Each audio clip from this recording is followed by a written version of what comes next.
আল্লাহর নবী বলেন, আবু বকর তুমি মনে কইরো না আমরা একা, আমাদের সাথে আছেন আল্লাহ।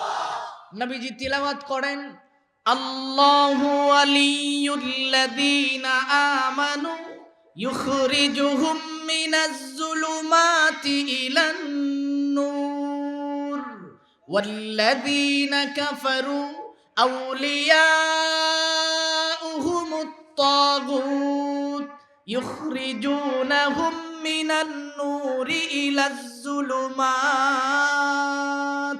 উলাইকা আসহাবুন নারি হুম ফিহা খালিদুন। আমার ভাইজান, এতটুকুন পর্যন্ত যখন নবীজি তিলাওয়াত করলেন, আবু বকর বলেন, ইয়া রাসূলুল্লাহ, ওগো নবীজি আপনার সাথে আল্লাহ আছেন, এটা আমার 100% বিশ্বাস আছে। আল্লাহু আকবার।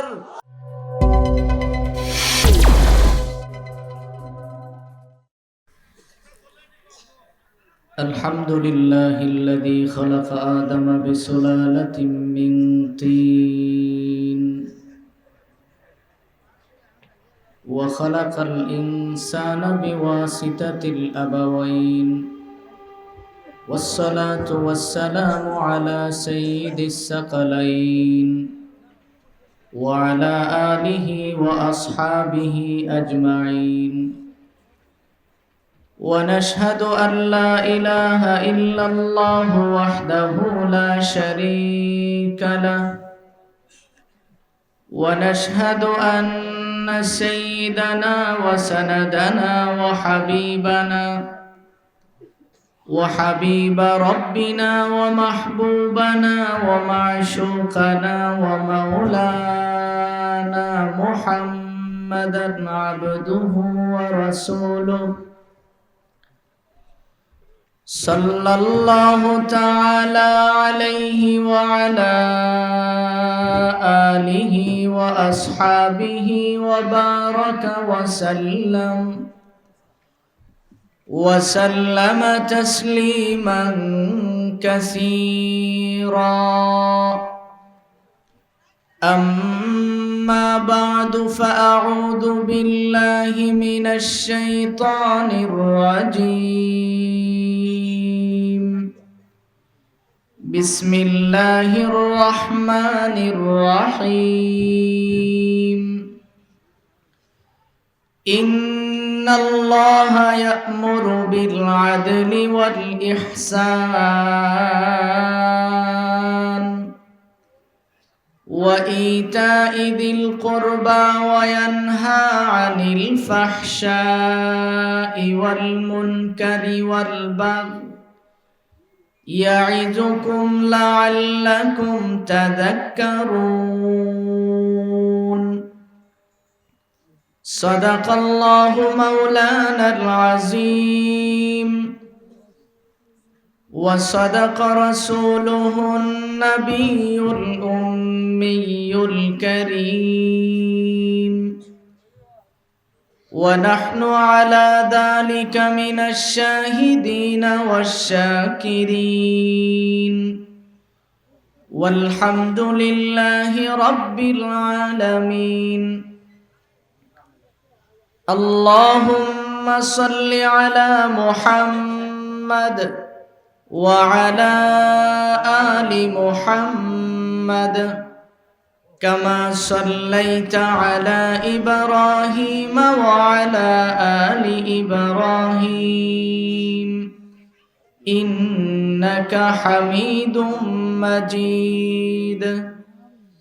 اللهم بارك على محمد وعلى آل محمد كما باركت على إبراهيم وعلى آل إبراهيم إنك حميد مجيد. আদর্শ ইসলামী সমাজ কল্যাণ পরিষদ, কাটালপুর মাঝপাড়া, ফেঞ্চুগঞ্জ, সিলেটের উদ্যোগে আয়োজিত ১৬তম বার্ষিক ইসলামী মহাসম্মিলনের বর্তমান অধিবেশনের শ্রদ্ধাভাজন সভাপতি সাহেব দামাত বারাকাতুহুম, উপস্থিত দেশ ও জাতির কর্ণধার হযরত উলামায়ে কেরাম, অত্র এলাকার বিভিন্ন অঞ্চল থেকে আগত ইসলাম প্রিয় মুসলিম ভাইরা, পর্দার অন্তরালে অবস্থানরত অত্যন্ত নম্রভদ্র ফরদানিশীন মা ও বোন, মহান রব্বে কারীমের নিকট শুকর আদায় করছি,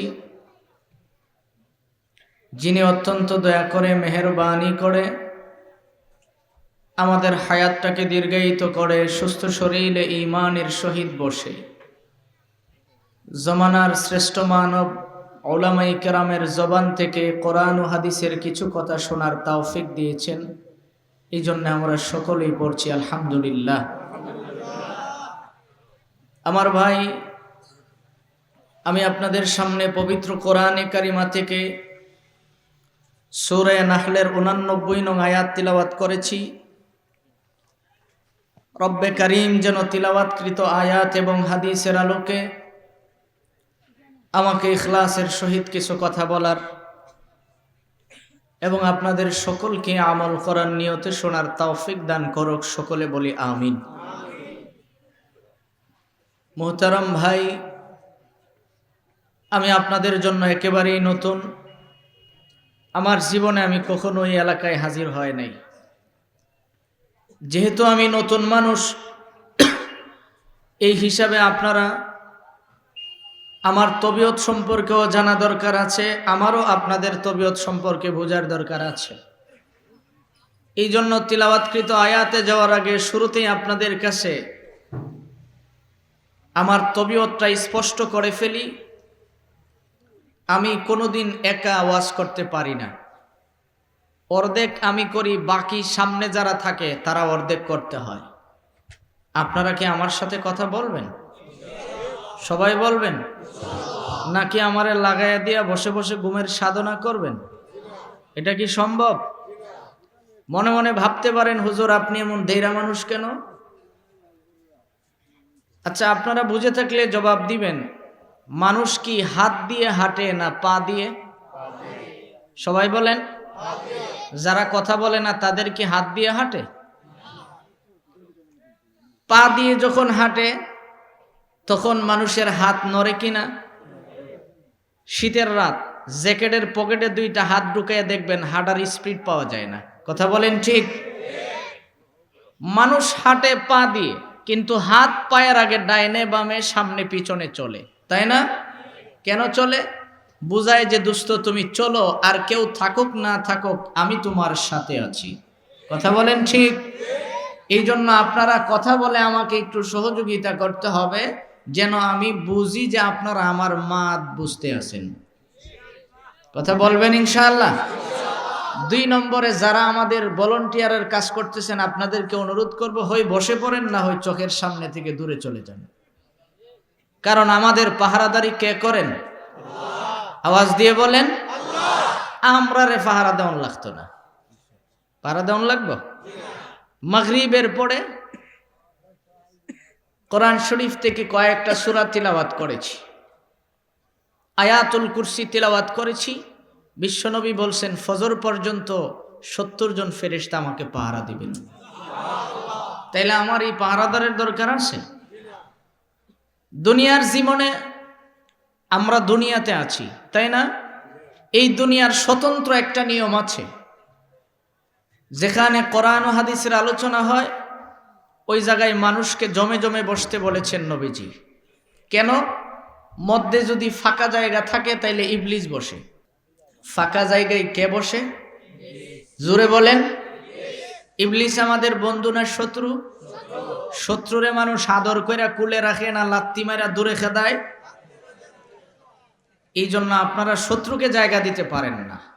মেহরবানি করে যার যার মতো করে মেহরবানি করে কেউ উঠতে হবে না, খালি 2 ইঞ্চি সামনের দিকে ধাক্কা দিলেই চলবে। আর যারা ধাক্কা দিয়ে সামনে আসবে ওদের জন্য বিশ্বনবী বলেন, মান সালাকা তারিকান ইয়ালতামিসু ফীহি ইলমা সাহালাল্লাহু লাহু বিহি তারিকান ইলাল জান্নাহ। নবীজি বলেন, যারা দিন শিখার কাজে আগায়া যায় আল্লাহ তাআলা তাদের জান্নাতের রাস্তা সহজ করে দেন। সুবহানাল্লাহ। এই জন্য আমার ভাই, শেষ হয়েছে আপনাদের কাজ। এখন সকলের নজর থাকবে আমার দিকে। কোন দিকে? আমার দেখতে পছন্দ হয়েছে না? দেখতে বেশি খারাপ? নজর আমার দিকে থাকতে হবে, নজর আমার দিকে। ঠিক আছে ইনশাআল্লাহ? ডানে বামে কোনো নজর হবে না, নজর হবে আমার দিকে। এই জন্য আসুন আমরা এখানে বসে কার শুকরিয়া আদায় করছি? ওয়াজ তো এদিকের মানুষ করলো, এদিকে হইল না। বলুন তো দেখি, কার শুকরিয়া আদায় করছি? লাভ না লস? অল্প না বেশি? বুঝা কইছেন? মোহতারাম ভাই, লাভ সংক্রান্ত বিষয়ে কথা বলতে গেলে আমি আমার তিলাওয়াতকৃত আয়াতে যাইতে পারবো না। এই জন্য সংক্ষিপ্ত দুই একটা কথা বলি। এই জায়গায় বসে আমরা সুবহানাল্লাহ পড়ি না? এটা এমন একটা পরিবেশ, পৃথিবীতে আপনি এরকম আরেকটা জায়গা পাবেন না যেখানে বসে থাকলেই সওয়াব হয়। আসতে বলেন, সওয়াব হওয়ার সম্ভাবনা আছে তো? সরকারি কোনো নিষেধ আছে? সুবহানাল্লাহ বললে পুলিশ ধরব? 3 মাসের জেল? 8 দিন বাড়িওলি খাওয়ান দিত না? যে একটা আওয়াজ দিছেন সুবহানাল্লাহ, এভাবে আওয়াজ দেয়? সুবহানাল্লাহর ফজিলত যদি কোনো মানুষ জানতো, ব্যবসায়ী হলে দোকানে একজন এককভাবে লোক রাখতো, সে খালি পড়বে সুবহানাল্লাহ। নাকি মনে মনে ভাবছেন এত কষ্ট করে আমি কইমু, সব নিব কেমুল্লাহ বেটা? সুলাইমান আলাইহিস সালামের নাম শুনছেন? উনি মনে হয় খুব গরিব আছিল। কি ছিল? বাদশা ছিলেন। কি ছিলেন? আওয়াজ দিয়ে বলেন। আজকে বাংলাদেশের ভিতরে মুসলমান দ্বিধা দ্বন্দ্বে ভুগতে ভুগতে এখন কোরআনের স্পষ্ট কথাগুলিও আওয়াজ দিয়ে বলতে কষ্ট হয়। সুলাইমান আলাইহিস সালাম কি ছিলেন? বাংলাদেশের প্রধানমন্ত্রীর সমান এরিয়া ছিল? ভারতের মোদির সমান? ইন্টারন্যাশনাল বাটপার ট্রাম্পের দেশের সমান? নাম্বার 1 সিটার চীনের সমান? ওনার বাদশাহী ছিলেন গোটা পৃথিবী জুড়ে। সুলাইমান আলাইহিস সালাম আল্লাহকে বললেন, রব আমি একটা বাদশাহী চাই। বাদশাহী আমারে এমন দিবা যেটা অতীতেও কাউকে দেও নাই, ভবিষ্যতেও কাউকে দিবা না।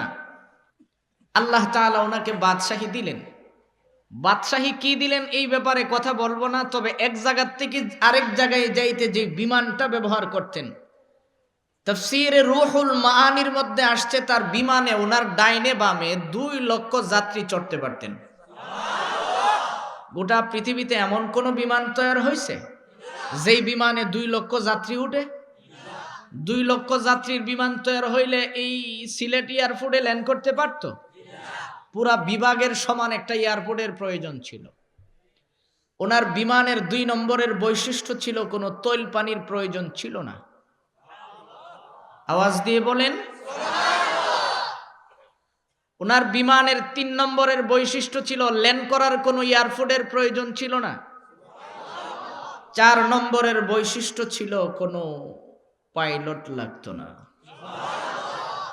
আমি গত সফরে মিশর থেকে আসার সময়, আপনারা যারা বিমানে চড়েন ভালো করে জানেন পাইলট একজন হয় না, পাইলট হয় 2 জন।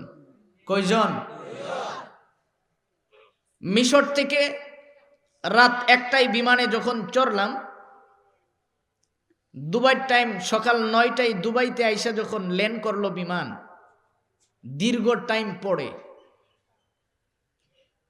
পাইলটের পক্ষ থেকে যখন ল্যান্ড করার পরে বলে যে আপনাদের সাথে আমাদের সাথে লং টাইম 15 ঘন্টা 18 ঘন্টা ভ্রমণ করার জন্য আপনাকে ধন্যবাদ। এই সময়ে একজন আওয়াজ দিয়ে বললেন, দুঃখের সঙ্গে একটা সংবাদ জানাইতে হচ্ছে, আমাদের প্রধান পাইলট যিনি ছিল অল্প কিছুক্ষণ আগে তার জায়গায় বসেই সে ইন্তেকাল করছেন। 7 পাইলট নিয়ে আসছে। অথচ নবী সুলাইমান আলাইহিস সালাম যেই বিমান দিয়ে চড়তেন তার মধ্যে কোনো পাইলটের প্রয়োজন ছিল না, বাতাসের মাধ্যমে উনি চলতে পারতেন। সুলাইমান আলাইহিস সালাম চড়তেছেন, জমিনে একটু ছায়া পড়ছে, জমিনে একজন কৃষক কাজ করতেছিল। আপনাদের অঞ্চলের কৃষক যখন খেতে কাজ করে তখন আমার মতো এরকম সাদা কাপড় পরে যায়, পরনে একটা সিরাফারা গেঞ্জি থাকে, যেন দেখলেই মনে হয় তাই একজন মুক্তিযোদ্ধা। কারণ আজকে তো বাংলাদেশে বুয়া মুক্তিযোদ্ধার আড়ালে অরিজিনাল মুক্তিযোদ্ধা হারিয়ে গেছে। লজ্জা লাগে এই সকল বিষয় নিয়ে কথা বলতে, লজ্জা লাগে, ঘৃণা হয়। মোহতারাম ভাই, যেই কথা বলতেছিলাম, লুঙ্গি থাকলো একবারে বর্ডারের কান্দার থাকে, কৃষক কাজ করতেছে, হঠাৎ করে উপরের দিকে তাকায় এত বড় প্রাণী দেখছে। আমাদের বাংলাদেশের মানুষ হলে তো বলতো ও মাই গড। দেখেন না, দু একটা ইংরেজি বলতে পারলে এখন মানুষ মনে করে, তাই মনে হয় অনেক বড় বক্তা। এই মিয়া, তুমি ভালো করে চিনো কোরআন কি ইংলিশে হয়েছে? আমাদের নবী কি সাধারণ কোন নবী ছিল? আল্লাহ ইংলিশ ভাষায় কোরআন নাজিল করে নবীর ইংলিশ ভাষা দিতে পারতো না? বুমা মারলে আরবি শুদ্ধ করে বলতে পারে না, ইংলিশ বললেই বড় বক্তা হয়ে যায়। জাতির কপাল কি করে পুড়ছে আপনি দেখেন। উপরের দিকে কৃষক থাকায়া বলছে সুবহানাল্লাহ। কি বলছে? ইংলিশ কইছে। রাগ করতেছেন? রাগ করে লাভ নাই তো। কি লাভ? কার সাথে আপনি রাগ করবেন? নিজেকে একটু প্রশ্ন করেন না, আমার কি দরকার ছিল আর কি পাইলাম? সুলাইমান আলাইহিস সালাম সঙ্গে সঙ্গে বাতাসকে বললেন না, ক্ষেতের লাইলেই ওনার 2 লক্ষ যাত্রীর বিমান ল্যান্ড করলেন। এখন কি মনে করেন কৃষকের অস্তিত্ব ঠিক আছে? তরতর করে কাঁপতেছে আর নিচে দা গরম পানি জড়তে আছে। সুলাইমান আলাইহিস সালাম ডাক দিয়ে বলে, এদিকে আয়। কি কইছস? আস্তাগফিরুল্লাহ, আমি কিচ্ছুই কই নাই। তরতর করে কাঁপতেছে। জিজ্ঞেস করছে, কি বলছো বলো? হুজুর, আমি আপনারে গালি দেই নাই। কি বলছো বলো? হুজুর, আমি পড়ছি সুবহানাল্লাহ। সুবহান শব্দ দিয়ে তো আল্লাহ কোরআন একটা সূরাও নাজিল করেছেন, করেন নাই? সুবহানাল্লাযী আসরা বিআবদিহি লাইলাম মিনাল মাসজিদিল হারাম ইলাল মাসজিদিল আকসা আল্লাযী বারাকনা হাওলাহু লিনুরিয়াহু মিন আয়াতিনা। কে বলছেন সুবহান দিয়ে? কেউ কি ও মাই গড বলছেন? নবী সুলাইমান লোকটাকে বুকের মধ্যে জড়ায়া ধরে বলে, তুমি জানো তোমার সুবহানাল্লাহ শব্দটা আল্লাহর কাছে কত দামি? আমি সুলাইমানের গোটা বাদশাহীটা যদি এক পালায় রাখা হয়, তোমার সুবহানাল্লাহ যদি অপর পালায় উঠায়া দেওয়া হয়, এই কৃষক, তোর পজিশন ঠিক নাই, কিন্তু তোর সুবহানাল্লাহর মূল্য আল্লাহর কাছে কোটি গুণ বেশি হয়ে যাবে। এই মিয়া, তুমি তো ওই সুবহানাল্লাহ পর জমিনে বসে রব্বে কারিম বলেন আর কিছু দেই না দেই, গোটা পৃথিবীর উপরের চামড়া উঠায়া এক গাঁটটি পরিমাণ সওয়াব তোর কান্দে আমি উঠাইয়া দেই।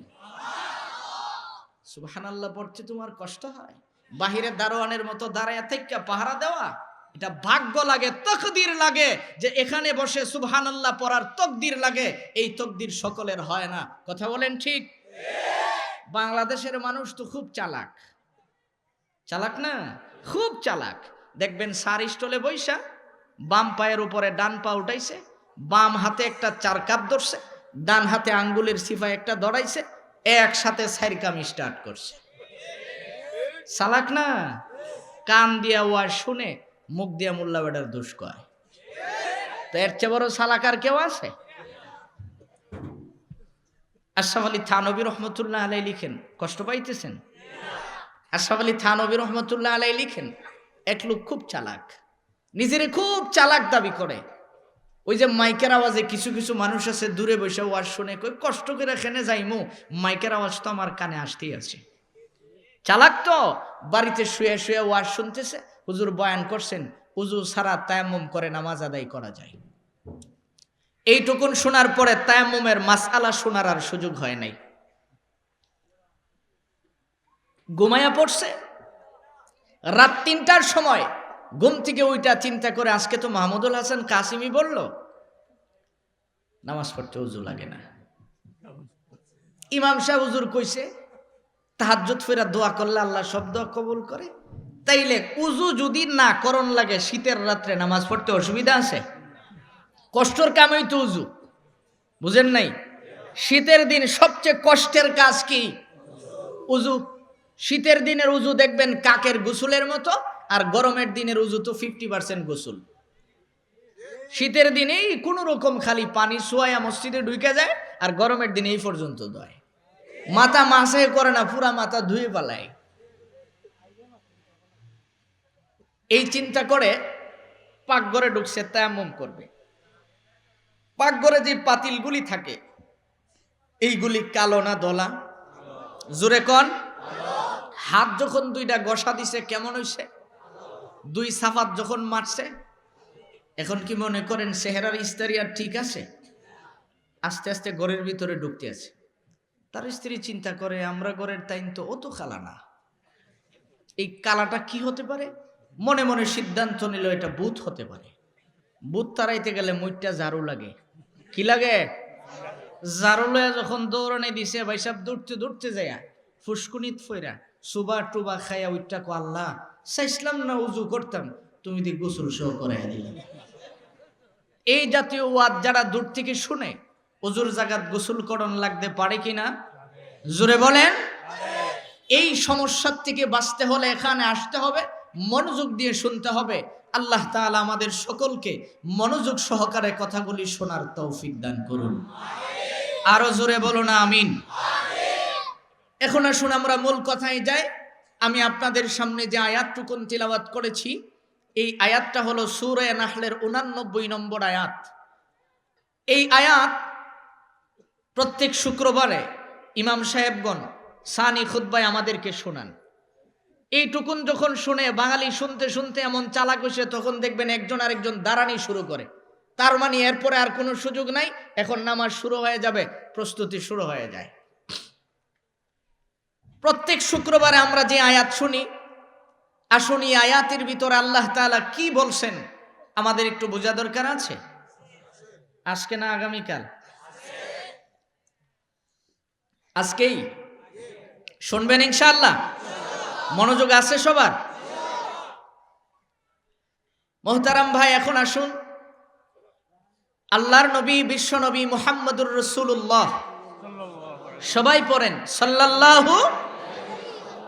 আমরা আশিকে রাসূল, আমরা কি? জোরে বলেন। আমরা কি দেয়ালে লেখা আশেক? ওই যে যারা লেখে মুজাদ্দিদে জামান, সদরঘাটের কামান, আন্তর্জাতিক বেঈমান, মাহবুবে সুবহানি, কুতুবে শয়তানি, সারা গায়ে সুলকানি, কত কিছু লেখে। এরপরে তার চেহারার দিকে তাকাইলে দেখবেন দাড়ির বংশও নেই। আর আমার ডানে বামে কত যোগ্য যোগ্য ব্যক্তিরা বসে আছে, ওনাদের নামের আগে 3 পৃষ্ঠা হেডিং থাকে। এই জন্য মনে রাখতে হবে, আশেক শুধু দেয়ালে লেখলে হয়। আমরা আশেকে রাসূল, যখনই নবীজির নাম শুনবো তাৎক্ষণিক পড়ব সাল্লাল্লাহু, পড়ব ইনশাআল্লাহ। আল্লাহ কবুল করুন। আল্লাহর নবী কোরআনের দাওয়াত দিচ্ছেন। কিসের দাওয়াত? কোরআনের। নবীজি কোরআনের দাওয়াত দিতেন, কোনো সন্দেহ আছে? হঠাৎ করে তারা যখন এই শব্দটা শুনলো, মুহাম্মদ এক আল্লাহর কথা বলে, একজন আরেকজনকে কয় 33 কোটি মানি, তারপরও কোনো কাম হয় না। একজনে আবার কি করে এত মুসিবত দূর করতে পারে? জোরে বলুন নাউজুবিল্লাহ।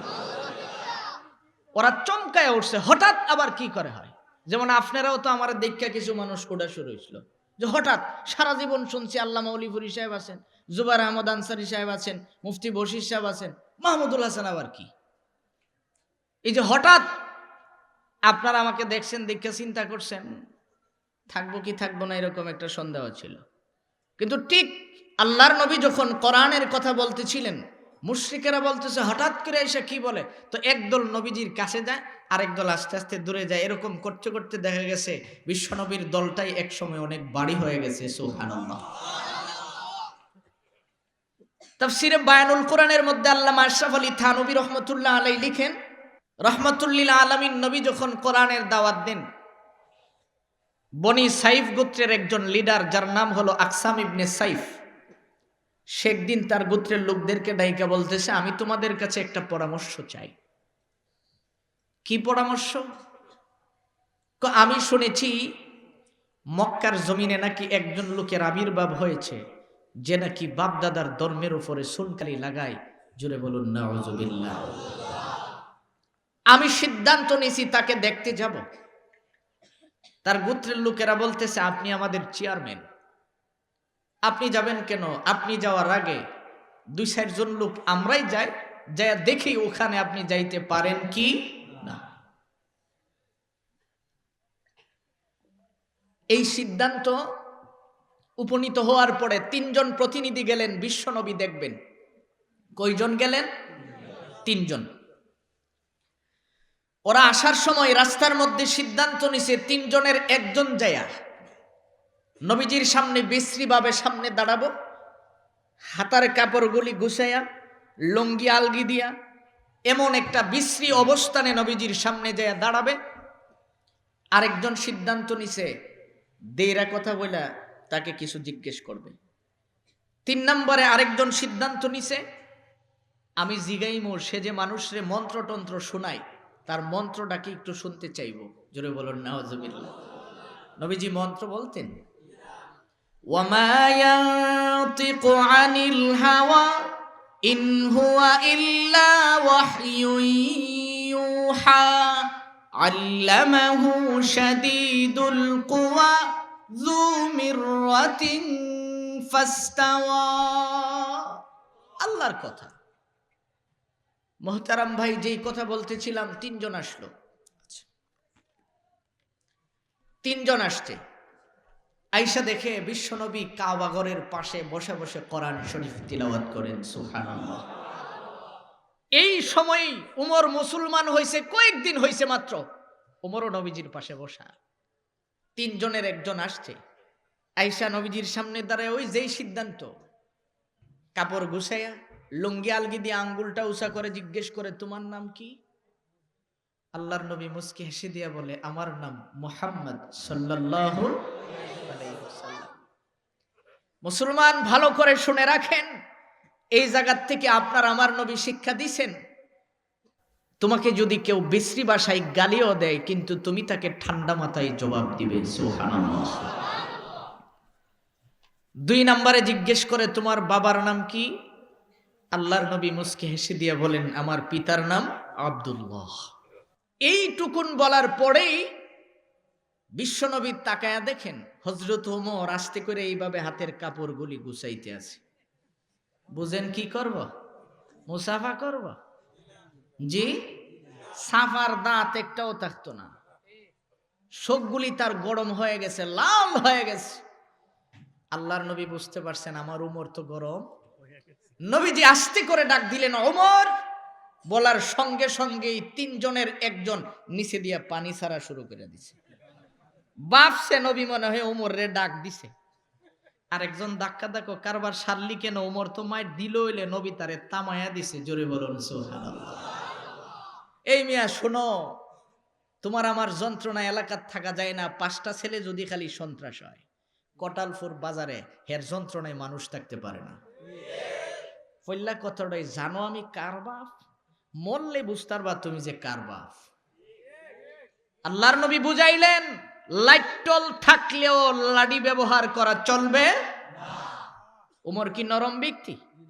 যে উমর ইসলাম গ্রহণ করার পরে নবীকে কি বলছিল, নবী আপনি আর ঘরে থাকবেন না, চলেন।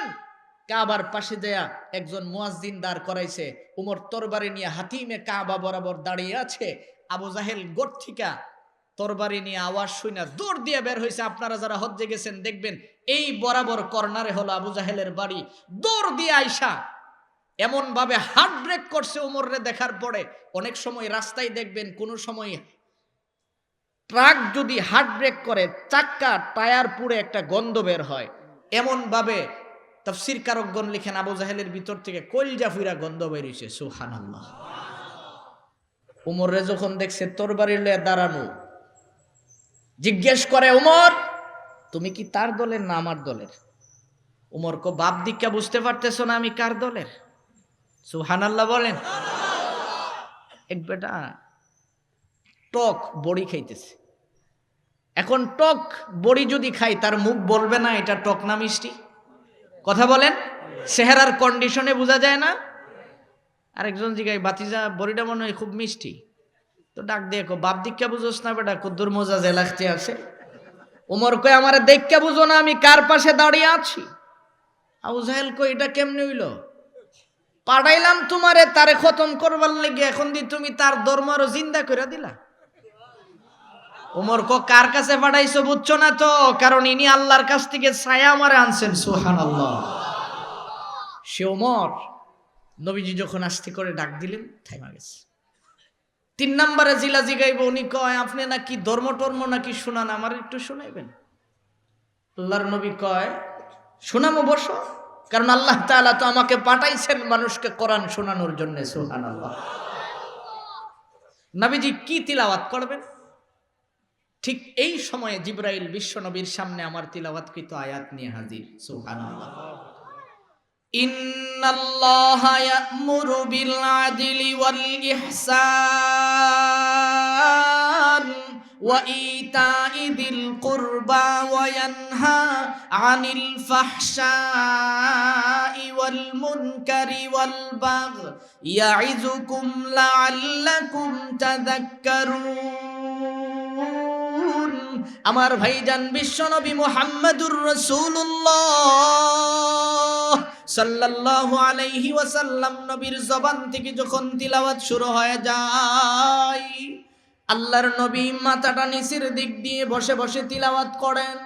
নবীজির জবানের তিলাওয়াত যখন শেষ হয়ে যায়, বিশ্বনবী রহমাতুল্লিল আলামিন মাথাটা উপরে উঠাইলেন। নবীজি মাথা উপরে উঠাইয়া দেখে ওই 3 জন মানুষ জার জার করে চোখের পানিগুলি ছেড়ে দিয়েছে। বিশ্বনবী জিজ্ঞেস করে ব্যাপারটা কি, তোমরা কাঁদো কেন? ওরা দাঁড়ায়া বলে, ওগো নবীজি আমরা এমনিতেই কাঁদি না, কান্নার কারণ আছে। বিশ্বনবী বলেন কান্নার কারণটা কি? আমি যখন কোরআন শরীফ তিলাওয়াত করতেছিলাম এমন সময় আমার উকরম উমর তোমাদের উপরে কোনো আক্রমণ করলো কিনা? ওরা দাঁড়ায়া বলে, ইয়া রাসূলুল্লাহ আপনার উমর আমাদের কি কোনো আক্রমণ করে নাই গো নবী। আমরা চিন্তা করেছিলাম কেমন মানুষের সামনে না জানি যায় হাজির হয়ে যায়। ওগো নবীজি আপনার পাশে দাঁড়াইয়া মনে হইছে এত সুন্দর মানুষ কোনোদিন পাগল হতে পারে না, এত সুন্দর মানুষ কোনোদিন পাগল হয় না। মনে মনে সিদ্ধান্ত নিয়েছিলাম ইয়া রাসূলুল্লাহ আপনার সামনে দাঁড়ায় কালিমা পড়ে মুসলমান হয়ে যাব। কিন্তু আমরা তো তাওরাত কিতাব ভালো করে পড়েছি, ওই কিতাবের জ্ঞান সম্পর্কে আমাদের ধারণা আছে। ওগো নবীজি এই জন্য আপনার সামনে আইসা 2 নম্বরে উল্টা পাল্টা প্রশ্ন করলাম, আপনি সুন্দর করে জবাব দিলেন। 2 নম্বরে আপনার ব্যবহার পরীক্ষা করলাম। 3 নম্বরে আপনার পাশে আইসা যখন ওমর দেখতে পাইলাম, ওগো নবীজি 3 নম্বরে পরীক্ষা করলাম লাইটল থাকার পরও আপনি লাঠিয়াল ব্যবহার করেন কিনা, আপনি এটাও করলেন না। 4 নম্বরে আপনার জবান থেকে যে তিলাওয়াত শুনেছি আমাদের জীবনে এত সুন্দর তিলাওয়াত আমরা শুনি নাই। ইয়া রাসূলুল্লাহ এই মুহূর্তে আপনি আমাদেরকে পড়ায়া দেন লা ইলাহা ইল্লাল্লাহু মুহাম্মাদুর রাসূলুল্লাহ। কালিমা পড়ে ওরা কি হয়ে যায়? আরো জোরে বলেন। মুসলমান হওয়ার পরে এখন আপনি শিখেন। ওরা দাঁড়ায়া বলে, ওগো নবীজি আপনার জবান থেকে তিলাওয়াত শুনে আমরা মুসলমান হইছি, এই জন্য আপনার কাছে আবেদন হলো আপনি আমাদেরকে একটু তিলাওয়াতটা আবার শোনায়া দেন, কারণ আমরা নিজেরা আসি না, আরেকজনের পক্ষ থেকে আসছি। এই জন্য আপনার কাছ থেকে তিলাওয়াত মুখস্থ করে নিয়ে যাইতে চাই। কি নিয়ে যাইতে চাই? তিলাওয়াত কি? জোরে বলেন, আরো জোরে বলেন। আমরা কি চাই? আমরা তো গান শুনতে চাই, যে যত গান শুনাইতে পারে সে আমাদের কাছে অনেক বড়। জিনা কইলে কি লাভ হইব? কইলেও সয়, না কইলেও সয়, বুঝি না। এখন যদি আমি একটা খুব সুন্দর করে একখান গজলে টান দিতে পারতাম, আপনি কইতেন আহ দিলটা শান্তি। রুচির কত বিকৃতি ঘটছে আপনার একটু চিন্তা করে দেখেন। আপনি একটা ইতিহাস দেখান, সারা রাত গজল শুনলে খুব সওয়াব হইব এমন একটা কিছু দেখেন আমারে। কিন্তু আল্লাহর কোরআন একটা অক্ষর শুনবেন, বুঝে শোনেন না বুঝে শোনেন, রব বলেছেন 10টা সওয়াব আল্লাহ দান করেছেন। এই যুবক, তুমি কি শিখবে? আবার নিজেকে নির্বাচন করো। কোরআন শিখবে, কথা বলেন ঠিক? কি শিখবো আমরা? জোরে বলেন। কোরআন শিখলে লাভ না লস? কত লাভ দেখেন। কষ্ট হচ্ছে। এক সাহাবী আল্লাহর নবীর কাছে গেছে তার মেয়েকে নিয়ে, ইয়া রাসূলুল্লাহ, আমার মেয়েটাকে আপনি একটু নসিহত করেন, সে বিয়ে বসতে রাজি হচ্ছে না, ওকে আপনি একটু নসিহত করে দেন, আমি গরিব মানুষ, তাকে লালন পালন করতে কষ্ট হচ্ছে। বিশ্বনবী জিজ্ঞেস করে, মা তুমি কেন রাজি হও না? কেন? আমি 3 গুণওয়ালা স্বামী চাই। কই গুণওয়ালা? 1 নম্বরে আমার স্বামী এমন ব্যক্তি হবে যিনি 12 মাস রোজা রাখবে। উমর ফিসর থেকে দাঁড়ায়, হুজুর 12 মাস রোজা রাখলে তাই আর বিয়া করণ লাগতো না। নবীজি বলেন, মা তুমি বলো তোমার 2 নম্বরের কি গুণ? 2 নম্বরের গুণ হলো জিলা 12 মাস সারা রাত দাঁড়ায় দাঁড়ায় নফল নামাজ আদায় করো। 3 নম্বরের গুণ হলো যিনি প্রত্যেক দিন 1 খতম কোরআন শরীফ তিলাওয়াত করব। পিছন থেকে একজন দাঁড়াইছে, দাঁড়ায় হুজুর 3 গুণই আমার মধ্যে আছে, দেখতে যেহেতু সুন্দর দেখা যা, বিয়াটা খালি ফরাইয়া দিলেন। উমর হাসানুক হয়ে গেছে, কি ব্যাপার? যেখানে আবু বকর, উসমান, আলীর মতো ব্যক্তি বসা, তারা রাজি হয় নাই, আর সে বলতেছে হুজুর আমার মধ্যে 3 গুণ আছে। বিয়ে হয়ে গেছে, বাড়িতে গেছে, রাত্রে খায়া নাক টাইনা একটা ঘুম দিছে। যেই ফজরের আজান হইছে, স্ত্রী ধাক্কায়া ঘুম থেকে উঠাইছে। মহিলা ভাবতেছে ও সারা রাত নামাজ পড়ার কথা, নামাজ তো 1 রাকাতও পড়লো না, এই যে ঘুমাইলো, আচ্ছা দেখি রোজা নি রাখে। নামাজ পড়া দৌড়ে আইসাই বাড়িতে আগে খাইয়া লইছে। ফজরের পরে খাইলে রোজা রাখন যায়? সারাদিনে তাই 10 বার খাইছে। মেজাজ তো শুলো আর নাই গরম। সন্ধ্যার সময় বাড়িতে আইসে, গড়ে আইও না, তোমার সাথে কোনো কথা নেই, নবীর দরবারে যাবো, তোমার বিরুদ্ধে নালিশ করবো, এরপরে হিসাব নিকাশ হবে। স্ত্রী দৌড়াইয়া গেছে স্বামীর কাছে, যাইয়া বিশ্বনবীর কাছে বিচার দিলেন, হুজুর কি স্বামী দিলেন, হের মতো বাটপার তো আর কেউ হতে পারে না। ওমর কো, হুজুর বুঝছিলাম আগে ওই। এমনি নবীজি তাকায় দেখে ওই লোক পিছনে দাঁড়ায় রয়েছে। নবীজি জিজ্ঞেস করে, কি ব্যাপার? হুজুর আপনি বলেন না আপনার কথা সত্য কিনা। নবীজি বলেন, তোর গটকালি করে তো আমার ভালোই লাভ হয়েছে, তুই নবুয়তির উপরে প্রশ্ন উঠাই দিলি। হুজুর আপনি বলেন আপনার কথা সত্য কি না। আমার কথা সত্য কি না এরকম বললে ঈমান থাকবে না। এই কথা বলার সঙ্গে সঙ্গে বলতেছে, ইয়া রাসূলুল্লাহ, আপনার জবান থেকে শুনছি কোন ব্যক্তি যদি রমজানের রোজাগুলি গুরুত্ব সহকারে রাখে, শাওয়ালের 6টা রোজা রাখলে আল্লাহ তাআলা তাকে 1 বছর নফল রোজার সওয়াব দান করেন। হুজুর আমি তো শাওয়ালের 6 রোজা রাখছি, আমি তো 1 বছরের সওয়াব আমার ঘরে রিজার্ভ করে নিয়ে গেছি। সুবহানাল্লাহ। এবার ডাক দিয়ে কয়, কি বলো তোমার 2 নম্বরের অভিযোগ? বুঝলাম সালাকি কইরা রোজা নিলেন গা, তো সারা রাতের নফল নামাজ গেল কই? নবীজি ডাক দিয়ে বলে, বলো তোমার অভিযোগের খণ্ডন করো। হুজুর আপনার জবান থেকে শুনছি কোন ব্যক্তি ইশারার নামাজ যদি জামাতের সহিত আদায় করে, আল্লাহ তাআলা তাকে অর্ধরাত নফল নামাজ আদায়ের সওয়াব দান করেন। মহিলা লাভ দিউটা কো, প্রথম রাত তো এমনি এমনি জায়গা, শেষ রাতের সওয়াব কই? স্বামী ডাক দেয়া কই, রাখো না আমি একটু শেষ করি। হুজুর আপনার জবান থেকে শুনছি কোন ব্যক্তি যদি ফজরের নামাজ জামাতের সহিত আদায় করে, বাকি অর্ধরাত নফল নামাজ আদায়ের সওয়াব আল্লাহ তাকে দান করেন। কেন নবীজি আমি তো 1 রাতের সওয়াব পাইছি। মহিলা কই, বুঝলাম, কিন্তু কোরআন তিলাওয়াত পাইলা কই? তুমি তো কোরআন শরীফ পড়ো নাই। রহমাতুল্লিল আলামিন নবীর সামনে দাঁড়ায় ওই সাহাবী বলতেছি, ইয়া রাসূলুল্লাহ, আপনার জবান থেকে শুনছি কেউ যদি সহিহ শুদ্ধ করে সূরা ইখলাস একবার তিলাওয়াত করে, রব্বে কারীম তাকে 10 পারা কোরআন তিলাওয়াতের সওয়াব দান করে। আমি নবী 3 বার তিলাওয়াত করে ঘুমাইছি। মহিলা আবার লাফ দিয়ে ওইটা স্বামীর গলা জড়াইয়া দৌড়ে বলে, আমি তো এমন স্বামী চাই যিনি কাজ করবে কম, সওয়াব নিবে অনেক বেশি। এই যুবক ভালো করে শুনে রাখেন, 3 জন ব্যক্তি কি নিয়ে আসলেন? কোরআন শরীফ। কি নিয়ে আসলেন? জোরে বলেন। নবীজি 2 থেকে 3 বার তিলাওয়াত করার পরে ওই সাহাবী বলতেছি, ইয়া রাসূলুল্লাহ, আমার এমন ভাবে সিনার ভিতরে ঢুকছে, আপনার তিলাওয়াত এমন ভাবে আমার সিনায় ঢুকছে, আমি মরণের আগে আর কোনোদিন ভুলবো না। উনি বাড়িতে চলে গেলেন। 3 জন ব্যক্তি বাড়িতে যায়, ওরা ওরার মতো করে চলতেছে, কোনো কথা বলে না। আকসাম ইবনে সাইফের বাড়িতেও যায় না। 5-7 দিন পরে সে একজন লোককে বলল, দেখো না, ওই যে 3 জন ব্যক্তিকে মুহাম্মদের দরবারে পাঠিয়েছিলাম, তাদের কি অবস্থা একটু খবর নিয়ে আসো। একজন দূত গেলেন, যায় দেখে 3 জনই তো দিব্য আরামসে ঘুরতেছে। একজনরে জিজ্ঞেস করে, কি ব্যাপার, নেতা না তোমাদেরকে পাঠিয়েছিল একটা কাজ দিয়ে?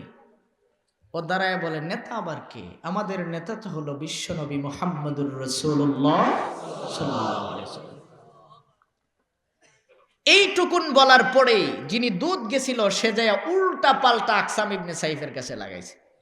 ওই যে দেখেন না, আমরা দেশের ঘটকরা যে কারবারগুলি করে, বাড়ির যদি একটা ভাঙ্গা ঘর থাকে, আইসা এটারে মোটামুটি একটা একতলা বিল্ডিং বানাই। আজকে কিন্তু সমাজে সমস্যাও হচ্ছে। এই কারণেই কিন্তু বিবাহ বন্ধনে অনেক সময় সারাসারি পর্যন্ত হয়ে যায়। আমাদের সমাজে দেখবেন ঝগড়াও লাগাই তৃতীয় পক্ষ একজন। কথা বলেন ঠিক? ওই দূত যে আকসাম ইবনে সাইফের কাছে উল্টা পাল্টা বলছে, উনি তো আমাদের মতো না, নবীর যুগের মানুষ, খুব বিচক্ষণ। সে বলতেছে, আমি নিজ কানে শুনতে চাই। কি কানে শুনতে চান? রওনা করছে। রওনা যখন করছে, কিছু দূর যাওয়ার পরেই লোক লস্কর বলতেছে, আপনি আমাদের নেতা, আপনি একা যাবেন কেন? আমাদেরকেও নিয়ে চলেন। আকসাম ইবনে সাইফ চিন্তা করছে, আমি চাইছিলাম বিষয়টা একা জানতে, এখন যেহেতু এত লোক ঢুকছে, তাদের সামনে তো যদি গালি দিয়েও থাকে, আমার ইজ্জত সম্মান তো আর থাকবে না। রওনা করছে। আস্তে করে আকসাম ইবনে সাইফ যে ঘরের ভিতরে ঢুইকা দরজাটা বন্ধ করে দিছে, ওই 3 জন ঘরের ভিতরে, বাহিরে আর কেউ নাই। এই 3 জন ঘরের ভিতরে নেতা ঢুইকা জিজ্ঞেস করতেছে, তোমরা নাকি আমারে গালি দিছ? ওরা বলেন, গালি দিব কেন? কারণ এমন নবীর ধর্ম গ্রহণ করছি যেই নবীর ধর্মের ভিতরে গালি দেওয়া যায়। সবাই বলেন, গালি দেওয়া যায় না। আমরারে যদি কেউ গালি দেই, বুঝতে হবে এরা এই নবীর সুন্নত পালন করছে। মনে রাখতে হবে, মুসলমান, শিক্ষা গ্রহণ করেন। তারপর একজন ওইটাকে, তারপর উমর দেখছি। উমর বলার সঙ্গে সঙ্গে আকসাম ইবনে সাইফ তরতর করে কাঁপ শুরু করছে। আরেকজন কই, নেতা কাঁপেন না, চোখ দিয়ে উমরে দেখছি। দেখার পর ওই স্ট্রোক করে মরছত না? মরতাম খেনে। মুহাম্মদুর রাসূলুল্লাহর কথা এমন ভাবে উমর মানে, উমর তো আমাদের দিকে খালি হাত টাত গুছায় আসতেছিল, নবী উমর কয়ে ডাক দেওয়ার সাথে সাথে মাথা নিচের দিকে দিয়ে ফেলছে। কোথায় নাকি উমর থাকার পরেও তোর আর সাফার পজিশন এখনো জাগাত আছে? জি। তারপর কি পাইছ? কোনার কাছ থেকে যায় যে আদর্শের কথা শুনছি, আপনি যদি আদর্শ জানতেন, আপনার কাছেও আমরা যাইতে পারতাম না। কি শুনছ? সঙ্গে সঙ্গে উনি দাঁড়ায়া কোরআন তিলাওয়াত শুরু করলেন। সুবহানাল্লাহ। আমাদের নবীজিকে যখন মক্কার মুশরিকেরা উপাধি কি দিব, একজনে কই পাগল দিমু, আরেকজন কোন পাগল দিলে মানুষ বিশ্বাস করতো না, এত সুন্দর মানুষ পাগল হয়। কোথাইলে জাদুগির বলি। জাদুগির বলার জন্যে ওরা বহুদূর থেকে, ইয়ামান থেকে জামান নামক পাদ্রীরে ধরে আনছে, জাদু দেখাইবা। ও আয়েশা তার তাওরাত কিতাব পড়া দেখছে যে নবী হওয়ার যত গুণাগুণ আছে সবগুলি ওনার মধ্যে বিদ্যমান আছে। সুবহানাল্লাহ। জামান দূর থেকেই কো বস সিলিন্ডার আপনাকে কাছে আইসার সাথে সাথে নবীজির হাত ধরে কালিমা পড়ে মুসলমান হয়েছে। এখন কই জাদু দিয়েও পারা যাইতো না, তাইলে এক কাজ করি ওনারে কবি কইয়া ফালাই। কবি যখন বললেন একজন আরেকজনকে প্রশ্ন করে, তার তো কোনো স্বাভাবিক কোনো শিক্ষা নাই, তাইলে উনি কবি হয় কি করে? আরবি কবিতার একটা সিস্টেম আছে, প্রথম লাইনের শেষ অক্ষর এবং শেষের লাইনের শেষ অক্ষর যদি এক হয়ে যায় এটা একটা কবিতা হয়ে যায়। ওরা এখন হিসাব মিলাচ্ছে, নবীজি কোরআন তিলাওয়াত করেন, ওয়াশ-শামসি ওয়া দুহাহা ওয়াল কমারি ইযা তালাহা ওয়ান নাহারি ইযা জাল্লাহা ওয়াল লাইলি ইযা ইয়াগশাহা والسماء وما بناها والأرض وما طحاها ونفس وما سواها فألهمها فجورها وتقواها قد أفلح من زكاها وقد خاب من دساها كذبت ثمود بطغواها إذ انبعث أشقاها فقال لهم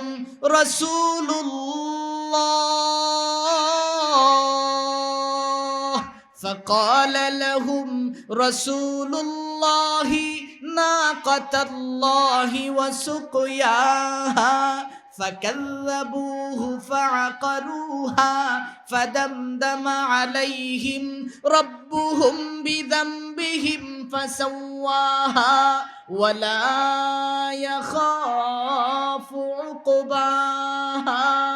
আমার ভাইজান বিশ্বনবী মুহাম্মদুর রাসূলুল্লাহ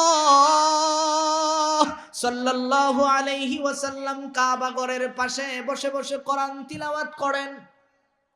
মুশরিকেরা আইসা দাঁড়ায়া বলেন, এত সুন্দর মানুষ কোনোদিন পাগল হয় না, এত সুন্দর চেহারা যার উনি পাগল হতে পারে না, যার তিলাওয়াতের ভিতরে এত ভালোবাসা পাওয়া যায়, এই মানুষটা কোনোদিন পাগল হয় না, এই মানুষ কোনোদিন আক্রমণকারী হতে পারে না।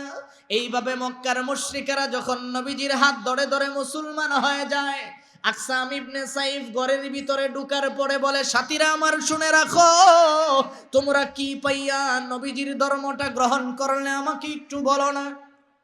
তিনজনের একজন দাঁড়ায়া ওই আয়াত তিলাওয়াত করলেন, ইন্নাল্লাহা ইয়া'মুরু বিল আদলি ওয়াল ইহসান ওয়া ইতা'i যিল কুরবা ওয়া ইয়ানহা আনিল ফাহশাই ওয়াল মুনকারি ওয়াল বাগই ইয়াইযুকুম লাআল্লাকুম তাযাক্কারুন।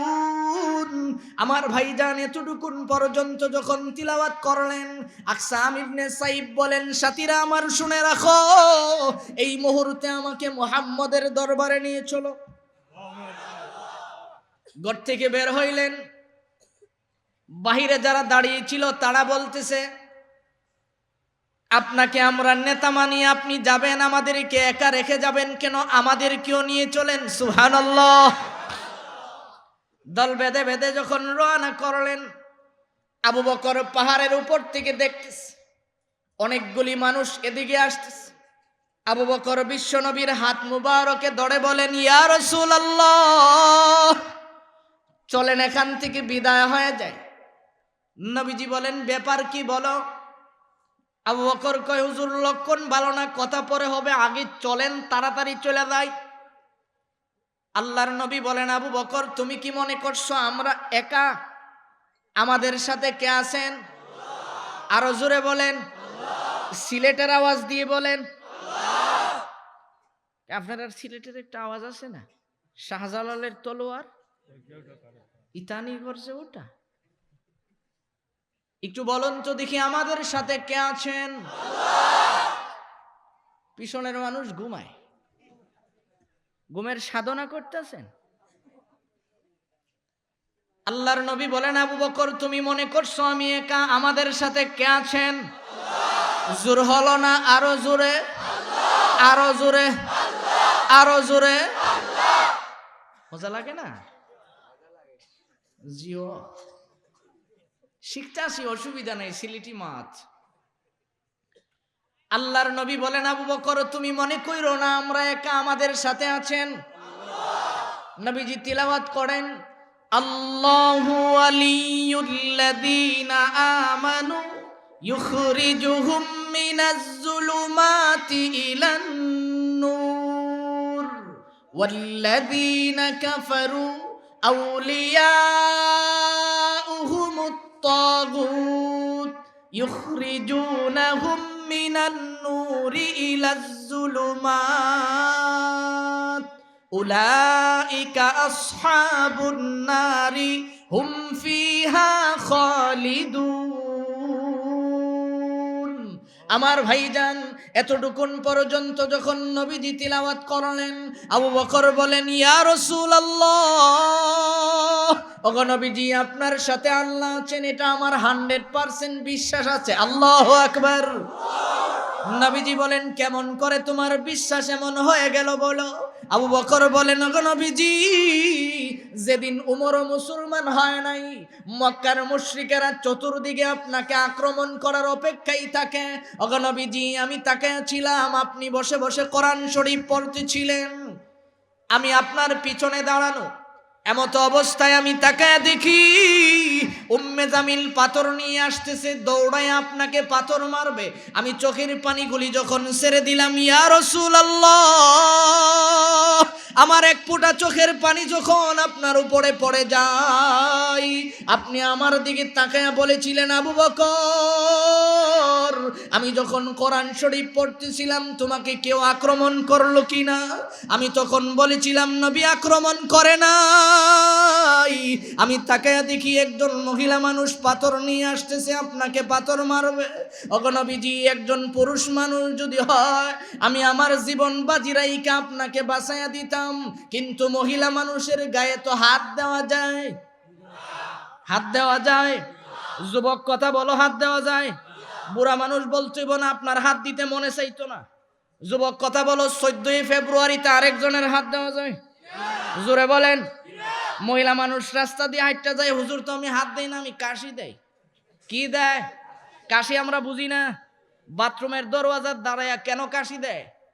আপনি তাড়াতাড়ি আইয়েন, আমি যাইতাম, বুঝছেন না তো? কাশি আমরা বুঝি না।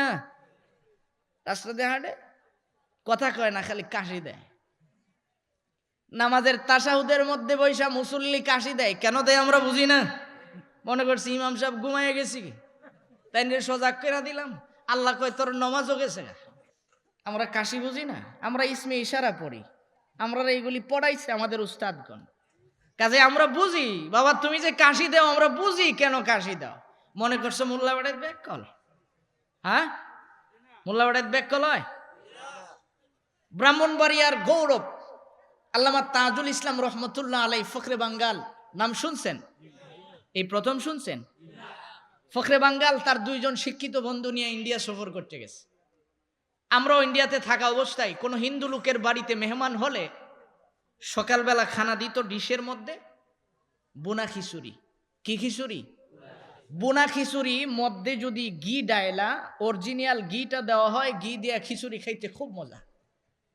তো ফখরে বাঙ্গাল তাজুল ইসলাম রহমতুল্লাহ আলার সাথে যে 2 জন লোক ছিল, ওরা মনে করছে মোল্লা বাড়ার যে পাঞ্জাবির ভিতরে ঢুকছে, এরা মনে 16 আনা ব্যাককল, কিচ্ছু বুঝে না। ঘিটা পাওয়ার পরে এখন 2 বাটপারে সিদ্ধান্ত নিছে, আমরা ঘি খাইয়া ফেলামো, মোল্লা বেটা ঘিয়ের গ পাইতো না। কারণ হুট করেই তো খাওয়া যায় না, 3 জন একসাথে বসছে, একটা সিস্টেম করে খাইতে হয়। সিস্টেমটা করব কিভাবে? একজন খুব চালাক, তো উনি বলতেছে, হুজুর বলেন তো দেখি ইসলাম প্রথম কোন দেশে নাজিল হইছে? ফখরে বাঙ্গাল রহমতুল্লাহ আলাই বলেন, ইসলাম তো মক্কাতে আসছে। এই জবাব দিয়াই উনি চিন্তা করছে, খানা খামো, সামনে ঘি আর খিচুড়ি, এর মধ্যে ইসলামের কি সম্পর্ক? নিশ্চয় এর মতলব খারাপ হয়েছে। ফখরে বাঙ্গাল বুঝা ফেলাইছে। এখন কয়, তাইলে মক্কাতে কেন, আর কোনো দেশে আসতে পারলো না? ফখরে বাঙ্গাল রহমতুল্লাহ আলাই জবাব দিচ্ছেন, মক্কাতে হওয়ার কারণ হলো, মক্কা হলো পৃথিবীর মধ্যস্থল। দেখছেন, হিন্দু মানুষ হইলো, তার বুদ্ধি আছে, দেখেন প্লেটের মধ্যেই সে ঘিটা ডালছে। ফখরে বাঙ্গাল কই, ইসলাম কই আর ঘি কয়? হে আমার কি বুঝাইতে চাচ্ছে? আচ্ছা দেখি সামনে বাড়ি কজুর। তারপরে ইসলাম কোন দেশে গেছে? মদিনাতে হিজরত করে গেছে। এই জায়গাতে আইছেন। মদিনা কোন জায়গায়? মক্কা থেকে পূর্ব দক্ষিণ কর্নারে, এই বলে নিজের দিকে আঙ্গুল দিয়ে একটা টান দিয়া ফাঁক করে দিছে, গিডা আইতে আছে, ইসলাম দেখুন এখন মক্কা থেকে মদিনার দিকে রওনা করছে। ফখরে বাঙ্গাল বুঝতে পারছে আর এত বড় বাটপার নেই, সাতেরটা চিন্তা করছে ভাতিজা আমারে ফালাইয়া খায়া ফালাইবা, এই সুযোগ নাই। হে আবার ফখরে বাঙ্গাল রহমতুল্লাহ আলাইহির জিগায়, হুজুর তারপরে ইসলাম কোন দেশে জানে গেল? সিরিয়াতে। সিরিয়া কোথায়? পূর্ব উত্তর কর্নারে। এই যে দেখেন ইসলাম এখন সিরিয়ার দিকে হিজরত করছে। ফখরে বাঙ্গাল রাখো আমি দেখাইতাছি ইসলাম কোন দেশে গেছে। এমনি হাত বইটা পুরা প্লেটের মধ্যে লারাদা ঘি মাইক্কা ইসলাম এখন গোটা পৃথিবীর মধ্যে ছড়াইয়া গেছে। খাইবা মোল্লা বেড়াতে বেশি মনে করছো ব্যাককল, মোল্লা বেড়াত ব্যাককল হয়, সরল হয়, ব্যাককল হয়, জোরে বলেন ব্যাককল হয়, কি হয়? সরল হয়, কারণ সরলতাকে আল্লাহ পছন্দ করেন। সুবহানাল্লাহ। রাগ করছেন? কষ্ট হইতে আছে? জামু গাছে এরা দিয়া সারাসারি নেই, কারোর জীবনে আর আয়না নাই, এটার কোনো শিওর আছে? রাস্তাতে তো এমনি ফিরা যাইতাম গাছলাম, আল্লাহ যেমনে যেমনি কানাইছে আপনারা পাইছি। এখন আসুন যেই কথা বলতেছিলাম মোহতারাম ভাই, আবু বকর কয় হুজুর মহিলা মানুষ তার গায়ে তো হাত দেওয়া যায়? কথা বলেন, মুসলমান কোন বেগানা নারীর গায়ে হাত দেয়? আবু বকর ডাক দিয়া বলেন, ইয়া রাসূলুল্লাহ, চোখের পানিগুলি আমি এই জন্য ছাড়তেছি নবী, মহিলা মানুষের গায়ে হাত দেওয়া যায় না। পুরুষ মানুষ হলে আপনাকে আমি বাঁচাইতাম, মহিলা মানুষের কাছ থেকে আমি কি করে হিফাজত করব? রাহমাতুল লিল আলামিন নবী সঙ্গে সঙ্গে কোরআনের আয়াত তিলাওয়াত করেন, ওয়া ইযা ক্বরাতাল কুরআনা জাআলনা বাইনাকা ওয়া বাইনাল্লাযীনা লা ইউমিনুনা বিল আখিরাহ হিজাবাম মাসতুরা। নবী তিলাওয়াত যখন শেষ হয়ে যায়, আবু বকর বলে, ওগো নবীজি, আমি তাকায়া দেখি উম্মে জামিল পাথর নিয়ে আমার সামনে এসে থমকে দাঁড়াইছে। দাঁড়ায়া বলে, আবু বকর তোমাকে দেখা যায়, তোমার বন্ধুর আওয়াজ শোনা যায়, তাকে দেখা যায় না কেন? আল্লাহু আকবার। নবীজির হিফাজত কে করছেন? আরো জোরে। আবু বকর বলে, ওগো নবীজি, আমি বুঝতে পারলাম আপনার হিফাজত করেছেন আল্লাহ, এই জন্য আমি আরেকটু সুযোগ নিলাম। উম্মে জামিলকে বললাম, পাথর না মারবা, মারো। উম্মে জামিল কই, জানো না আমার বয়ে তো তোমার বন্ধু পালায়া গেছে। আবু বকর কয়, বলো দে কয় কি? আমি তাকায়া দেখি নবী তো আমার রানের উপরে মাথা রাইখা ঘুমাইতেছে। সুবহানাল্লাহ। উম্মে জামিল রে কয়, খালি সামনে পাথর মার, আমার বন্ধু তো সামনে আছে। উম্মে জামিল দাঁড়ায়া তরতর করে কাঁপতেছে, চোখের পানিগুলি জারজার করে ছেড়ে দিয়া বলে, আবু বকর শুনে রাখো, সুযোগ পাইয়া তুমি সদ্ব্যবহার করলা, আমি যে পাথর মারবো আমার হাতের স্প্রিং জার ঘুরানো। হাতের শক্তি কার কাছে? জোরে বলেন। মুমিনদেরকে হিফাজত কে করেন? আরো জোরে। আল্লাহ তাআলা বলেন, আলাম তারা কাইফা দারাবাল্লাহ মাসালান কালিমা তাইয়িবাতান কাশজারাহ তাইয়িবাতিন আসলুহা সাবিত ওয়া ফারউহা ফিস সামা তুতি উকুলাহা কুল্লা হিনিন বিইذনি রাব্বিহা ওয়া ইয়াদরিবুল্লাহুল আমসালা লিন্নাস লাআল্লাহুম ইয়াতাযাক্কারুন ওয়া মাসালু কালিমা খাবিসাতিন كالشجرة خبيثة اجتثت من فوق الأرض ما لها من قرار। আমার ভাইজান আল্লাহ তাআলা বলেন, নবী আপনি বলেন, দেখো দেখো, তাকায়া দেখো, যারা বলে লা ইলাহা ইল্লাল্লাহ, লা ইলাহা ইল্লাল্লাহ, লা ইলাহা ইল্লাল্লাহ, আল্লাহ তাআলা বলে, আলাম তারা কাইফা দারাবাল্লাহ, নবী আপনি বলেন যারা বলে লা ইলাহা ইল্লাল্লাহ, তাদের এই ইল্লাল্লাহকে আমি একটা দৃষ্টান্ত দিলাম, তাদের ঈমানকে আমি দৃষ্টান্ত দিয়ে বুঝাইলাম। আলাম তারা কাইফা দারাবাল্লাহ মাসালান কালিমা তাইয়িবাতান কাশাজারা, নবী আপনি বলেন তাদের ঈমানকে আমি পবিত্র একটা গাছের সাথে দৃষ্টান্ত দিয়ে দিলাম। সুবহানাল্লাহ। কোন গাছের সাথে? পবিত্র গাছ। জোরে বলুন কোন গাছ? এখন আসুন, গাছ হয় চার জিনিসের ভিত্তিতে। 1 নম্বরে শিকড়, 2 নম্বরে মূল বডি, 3 নম্বরে শাখা প্রশাখা, 4 নম্বরে ফল ফলাদি। এই 4 জিনিসের নাম হয় গাছ। কয় জিনিস থাকলে পরিপূর্ণ গাছ হয়? 4 জিনিস। আল্লাহ যে ঈমানকে পবিত্র গাছের সাথে দৃষ্টান্ত দিলেন, এটা বোঝার জন্য আমরা সহজে বুঝে নেই। ঈমান নামক গাছের শিকড়, 2 জিনিস যখন মানুষের ভিতরে ঢুকে, রহমাতুল্লিল আলামিন নবী বলেন তখন তার ঈমানের গাছের শিকড় মজবুত হয়ে যায়। কি হয়েছে ওইদিকে? কি নজর তো আমার দিকে থাকবে। আমাদের হায়াতের মালিক কে? আল্লাহ। রিজিকের মালিক আল্লাহ। টাকা পয়সা কে দেন? আল্লাহ। বিয়া কে করেন? দেখছেন ওইদিকে সাউনে মনোযোগ কই গেছে? বিয়া আল্লাহ করেন।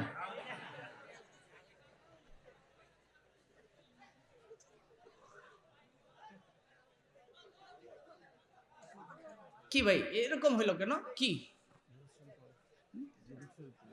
আস্তাগফিরুল্লাহ ইন্নাল্লাহ গফুরুর রহিম। আমি ছেড়ে দেব? তাহলে নজর তো আমার দিকে থাকবে। নজর আমার দিকে ইনশাআল্লাহ। ঠিক আছে? এই কেউ যাইতে হলে ওরা টান দিয়ে বয়াবেন। যাই কে? মোহতারাম ভাই, যেই কথা বলতেছিলাম, 4 জিনিস থাকলে গাছ পরিপূর্ণ হয়। কয় জিনিস থাকলে? ঈমান পরিপূর্ণ হবে 4 জিনিস থাকলে। কয় জিনিস থাকলে? 1 নম্বরে হলো গাছের শিকড়। ঈমানের শিকড় হয় 2 জিনিস থাকলে। একটা হলো ইলম আর একটা হলো মারিফত। ইলম এবং মারিফত। ইলম থাকে হলো উলামায়ে কেরামের কাছে, মাদ্রাসায়। মারিফত পাওয়া যায় হক্কানি পীরের দরবারে। ঠিক আছে ইনশাআল্লাহ? কিন্তু আমরার সমাজেও হক্কানি পীর নাই, কাটা গেছে আইছে, কিন্তু আমরা হক্কানি পীর চিনি না। আমরা চিনি মুদ যদি হাইব্রিড থাকে, গাঞ্জার দোয়াই মশা যদি হেরে বদদোয়া দেয়, শরীরের থেকে যদি ফাডার গন্ধ বের হয়, আমরা মনে করি তাই খুব বড় পীর। কি অবস্থা! আচ্ছা বলুন তো দেখি, এই পৃথিবীতে আমরা কাকে চিনব? জোরে বলেন। আমি আপনারা শোনাই। ইদানিং তো আপনারা দেখতে পাচ্ছেন অনলাইনে যারা মারিফতের দোহাই দিয়ে কিছু কিছু গান গায়। কষ্ট হয় আপনাদের? মোহতারাম ভাই, যেই কথা বলতেছিলাম, 2 নম্বরে হলো ঈমানের গাছের মূল বডি, 3 নম্বরে মূল বডি হলো ইখলাস। ঈমান নামক গাছের মূল বডির নাম ইখলাস। এই 3টা জিনিস কিন্তু উলামায়ে কেরামের কাছে সবচেয়ে বেশি পাওয়া যায়। কথা বলেন ঠিক? তাইলে বোঝা গেল তাদের ঈমানের গাছ অনেক সুন্দর। আল্লাহ তাআলা বলেন 3 নম্বরে শাখা প্রশাখাগুলি আমি অটোমেটিক কুদরতি ভাবে তার সিনার মধ্যে ঢুকাইয়া দিব। সুবহানাল্লাহ। তাহলে 3 জিনিস উলামায়ে কেরামের কাছে পাওয়া গেলে শাখা প্রশাখাগুলি আল্লাহ তো তাদেরকেই দান করেন। কথা বলেন ঠিক? 4 নম্বরে হলো ফল ফলাদি। দুনিয়ার জমিনে যেই গাছ সেই ফল। আপনারা আপনাদের কটালপুর এলাকায় শুনছেন কোনোদিন পেঁপে গাছে কাঁঠাল ধরছে? বলতে পারবেন? আমি আজকে বইলা দিলে কালকে তো আপনারা এটাই কইবেন যে শুনছি যে কাঁঠাল ধরছে। কারণ হুজুগে বাঙালি না। কিছুদিন আগে সকালে আমি মাদ্রাসায় ঘুমায় রয়েছি। আমার রুটিন হলো আমি 8টা পর্যন্ত ক্লাস করি মাদ্রাসায়, তারপরে আমি ঘুমাই। রাত্রে যতটাই ফিরি আমি ফজরের পরে ক্লাস করি। ঘুম থেকে আমারে বাবুর্চি ডাইকা উঠাইছে, হুজুর উঠেন, 5,000 টাকা দেন। আমি বললাম কেন? লবণ কিনবো। আমি বললাম আমি কি সামরার ব্যবসা লইছি কোরবানির যে লবণ দিতে হইব সামরাত? হুজুর শুনেন নাই, লবণের দাম তো বাইরে যাইতেছে। হুজুগ না এটা? বাঙালি তো হুজুগে চলে। এই জন্য মোহতারাম ভাই, আল্লাহ তাআলা বলেন আমার ঈমান নামক গাছ একমাত্র গাছ যেই গাছ দুনিয়াতে ফল দিবে 2টা। একটা হলো দুনিয়াতে শান্তিময় জীবন, আর একটা হলো পরকালে বিনা হিসাবে জান্নাত। আল্লাহ শান্তিময় জীবন কি করে দেয়? আপনি দেখেন ইমাম সাহেব যেই রুমের ভিতরে ঘুমায়, ছেলে মেয়ে 10 জন, বেতন পায় 5,000। তারপরে কি তার কোনো ব্যাংকের লোন আছে? ওর মনের ভিতরে কোনো অশান্তি আছে? কোনো অশান্তি নেই। ঘুমের ট্যাবলেট খায়? আশরাফ আলী থানভী রহমতুল্লাহ আলাইহি বলেন, এক লোক দারোয়ান রাখছে বাড়িতে। দারোয়ান যে চেয়ারে বসে, চেয়ারটা স্বর্ণের হয়? কথা বলেন সবাই।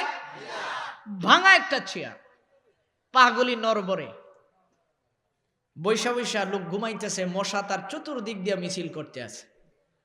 বাড়ির মালিক দুতলা ডুপ্লেক্স বাড়ি, তো বারান্দা দিয়ে ঘুরতেছে আর একটার পর একটা টানতে আসে, ঘুম ধরে না। রাত 4টার পরে ঘুমাইতে গেছে। সকালবেলা দারোয়ানকে ডাক দিছে, দারোয়ান এদিকে আয়, তোকে আমি কেন রাখছি? আপনার বাড়ির সিকিউরিটির জন্য, পাহারার জন্য। তাইলে তুই দি ঘুমাইলি, আমি দি তোরে সারা রাত পাহারা দিলাম।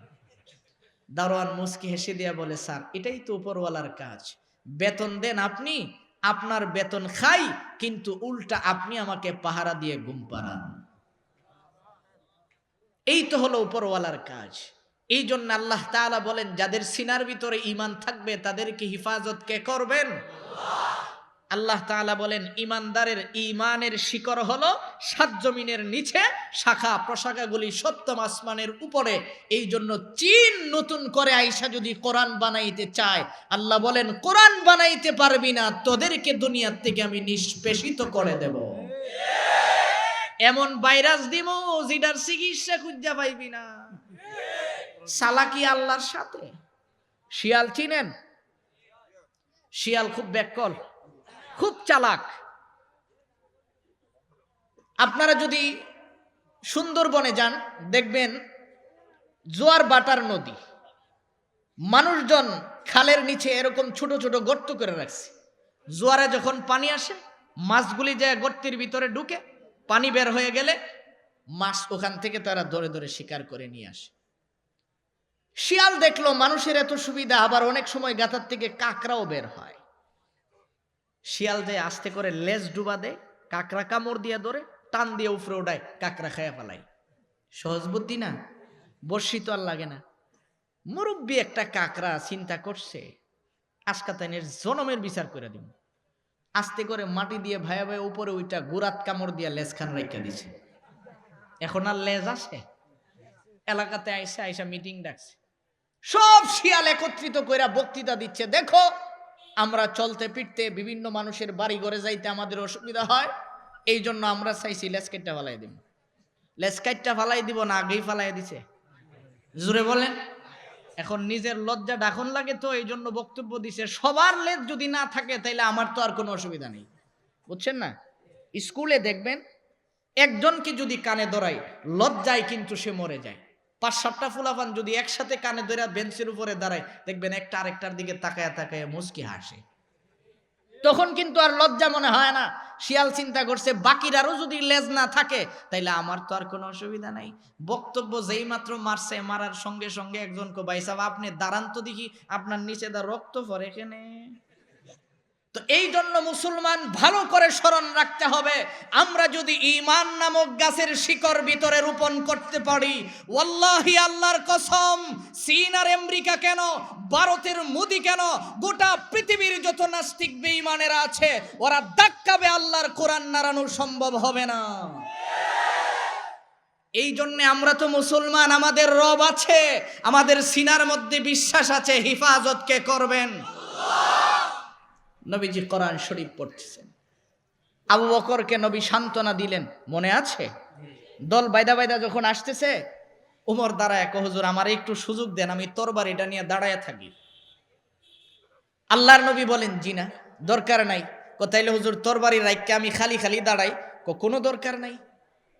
আল্লাহর নবী বসে আছেন, সাহাবাই কেরাম চুপচাপ, উমর দূরে সরে গেছে। আকসাম ইবনে সাইফ সামনে আসছে, আয়েশা মুস্কি হেসে দিয়ে বলে, ইয়া রাসূলুল্লাহ, এই 3 জন লোকের কাছ থেকে আপনার ব্যাপারে যা শোনার আমি শুনছি, আপনি খালি একটু আপনার জবান থেকে সেই তিলাওয়াতটুকু আমারে শোনায়া দেন। সুবহানাল্লাহ। কালিমা পড়ে নবীর জবান থেকে তিলাওয়াত শুনা সঙ্গে সঙ্গে মুসলমান হয়ে গেছে। মুহতারাম ভাই, যেই আয়াত শোনার পরে এতগুলি মানুষ মুসলমান হইল, আয়াতের ভিতরে আল্লাহ কি বলছেন একটু বোঝা দরকার আছে। বুঝবেন রাস্তাত গিয়া না এখানে থাককেই? সবাই থাকবেন ইনশাআল্লাহ। হাত দুইটা উপরে উঠান তো দেখি, এভাবে নাড়া দেন, আল্লাহু আকবার। বুঝলেন কি কইছেন? দোয়া না কইরা যাবো না, বুঝেন নাই? যাইবেন গা? কষ্ট হইতে আছে আপনার, আর চেয়ে তো আমার ডাবল কষ্ট, কারণ আমি ঢাকার থেকে বের হয়েছি কয়টায়? সকালে 11টায়। কষ্ট আপনার আর চেয়ে আমার বেশি না? মোহতারাম ভাই, এখন আসুন, এই আয়াতের ভিতর আল্লাহ তাআলা 6টা ওয়াজ করছেন। কয়টা ওয়াজ?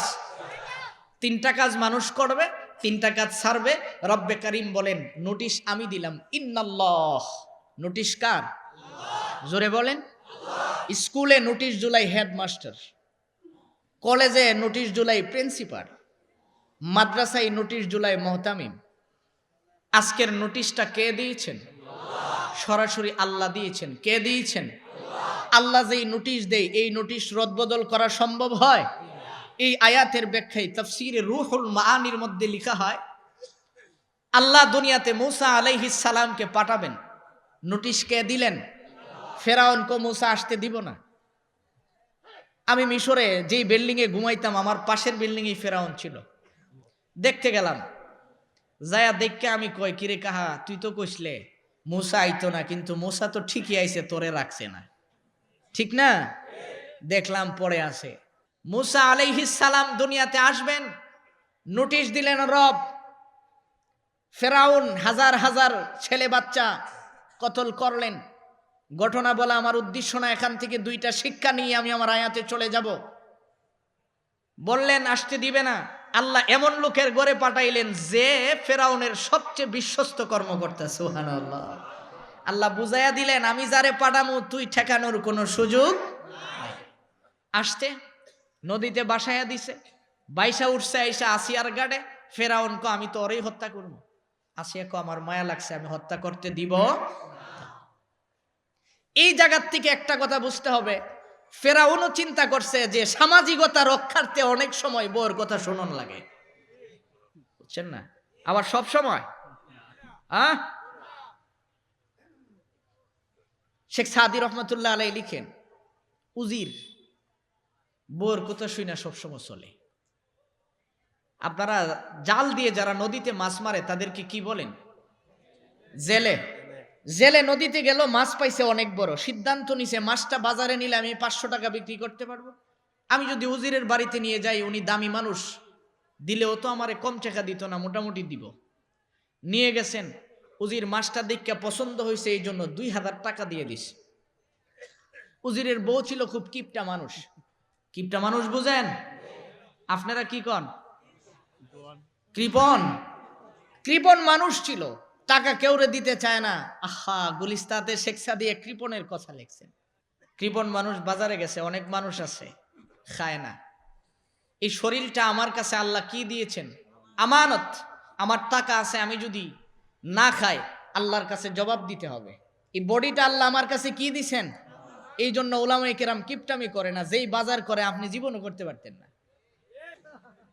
যেই জেলে ফেরত ডাক দিছে, জেলেও ছিল খুব বিচক্ষণ, চিন্তা করছে সাবের তো মতলব খারাপ হয়েছে। কাছে যাওয়ার পরে জিজ্ঞাসা, বেটা তোর মাছটা বেডা না বিডি রে? হে মুস্কি দিয়া কো, স্যার আমার মাছ বেডাও না বিডিও না, হিজরা। টাকা ফেরত নেওয়ার রাস্তা আছে? আরো 2000 দিছে। কত হইছে? ভিতরে জিলা আছে, ইলার জ্বালাপুরা শুরু হইছিনি। নেওয়ার সময় জাল্লা মানুষ তো, এরকম গামছা ছিল কান্দে, গামছাটা একটু ছিঁড়া আসিন। আগে তো পয়সা আসলো, একটা পয়সা জমিনে পড়ে গেছে। ভিতরতে ম্যাডাম লাভ 2 টাকা, এবার সুযোগ পাইছি। তোমার দেশের বিধান আছে হাদিয়া পড়ে গেলে উঠানো নাই, উঠাইলো কেন? টেকাটি রাখা দো। ডাক দিছে কিরে জালু, টাকা দিলাম 4500 টাকার জায়গা, তুই একটা পয়সা তোর সহ্য হলো না, এটাও উঠাই লাইলি। ওই টাকা স্যার আমার বক্তব্যটা শুনেন। আমি চিন্তা করছি আপনি এত দয়াবান মানুষ, যিনি 500 টাকার জায়গা 2000 দিলেন, আবার 2000 দিলেন, 4000 দিলেন। এই পয়সাটার মধ্যে আপনার কল্লার ছবি আছে, এটার মধ্যে মানুষ পারবো, এটা আমার বরদাস্ত হইছে না, এই দুঃখে আমি উঠাইছি।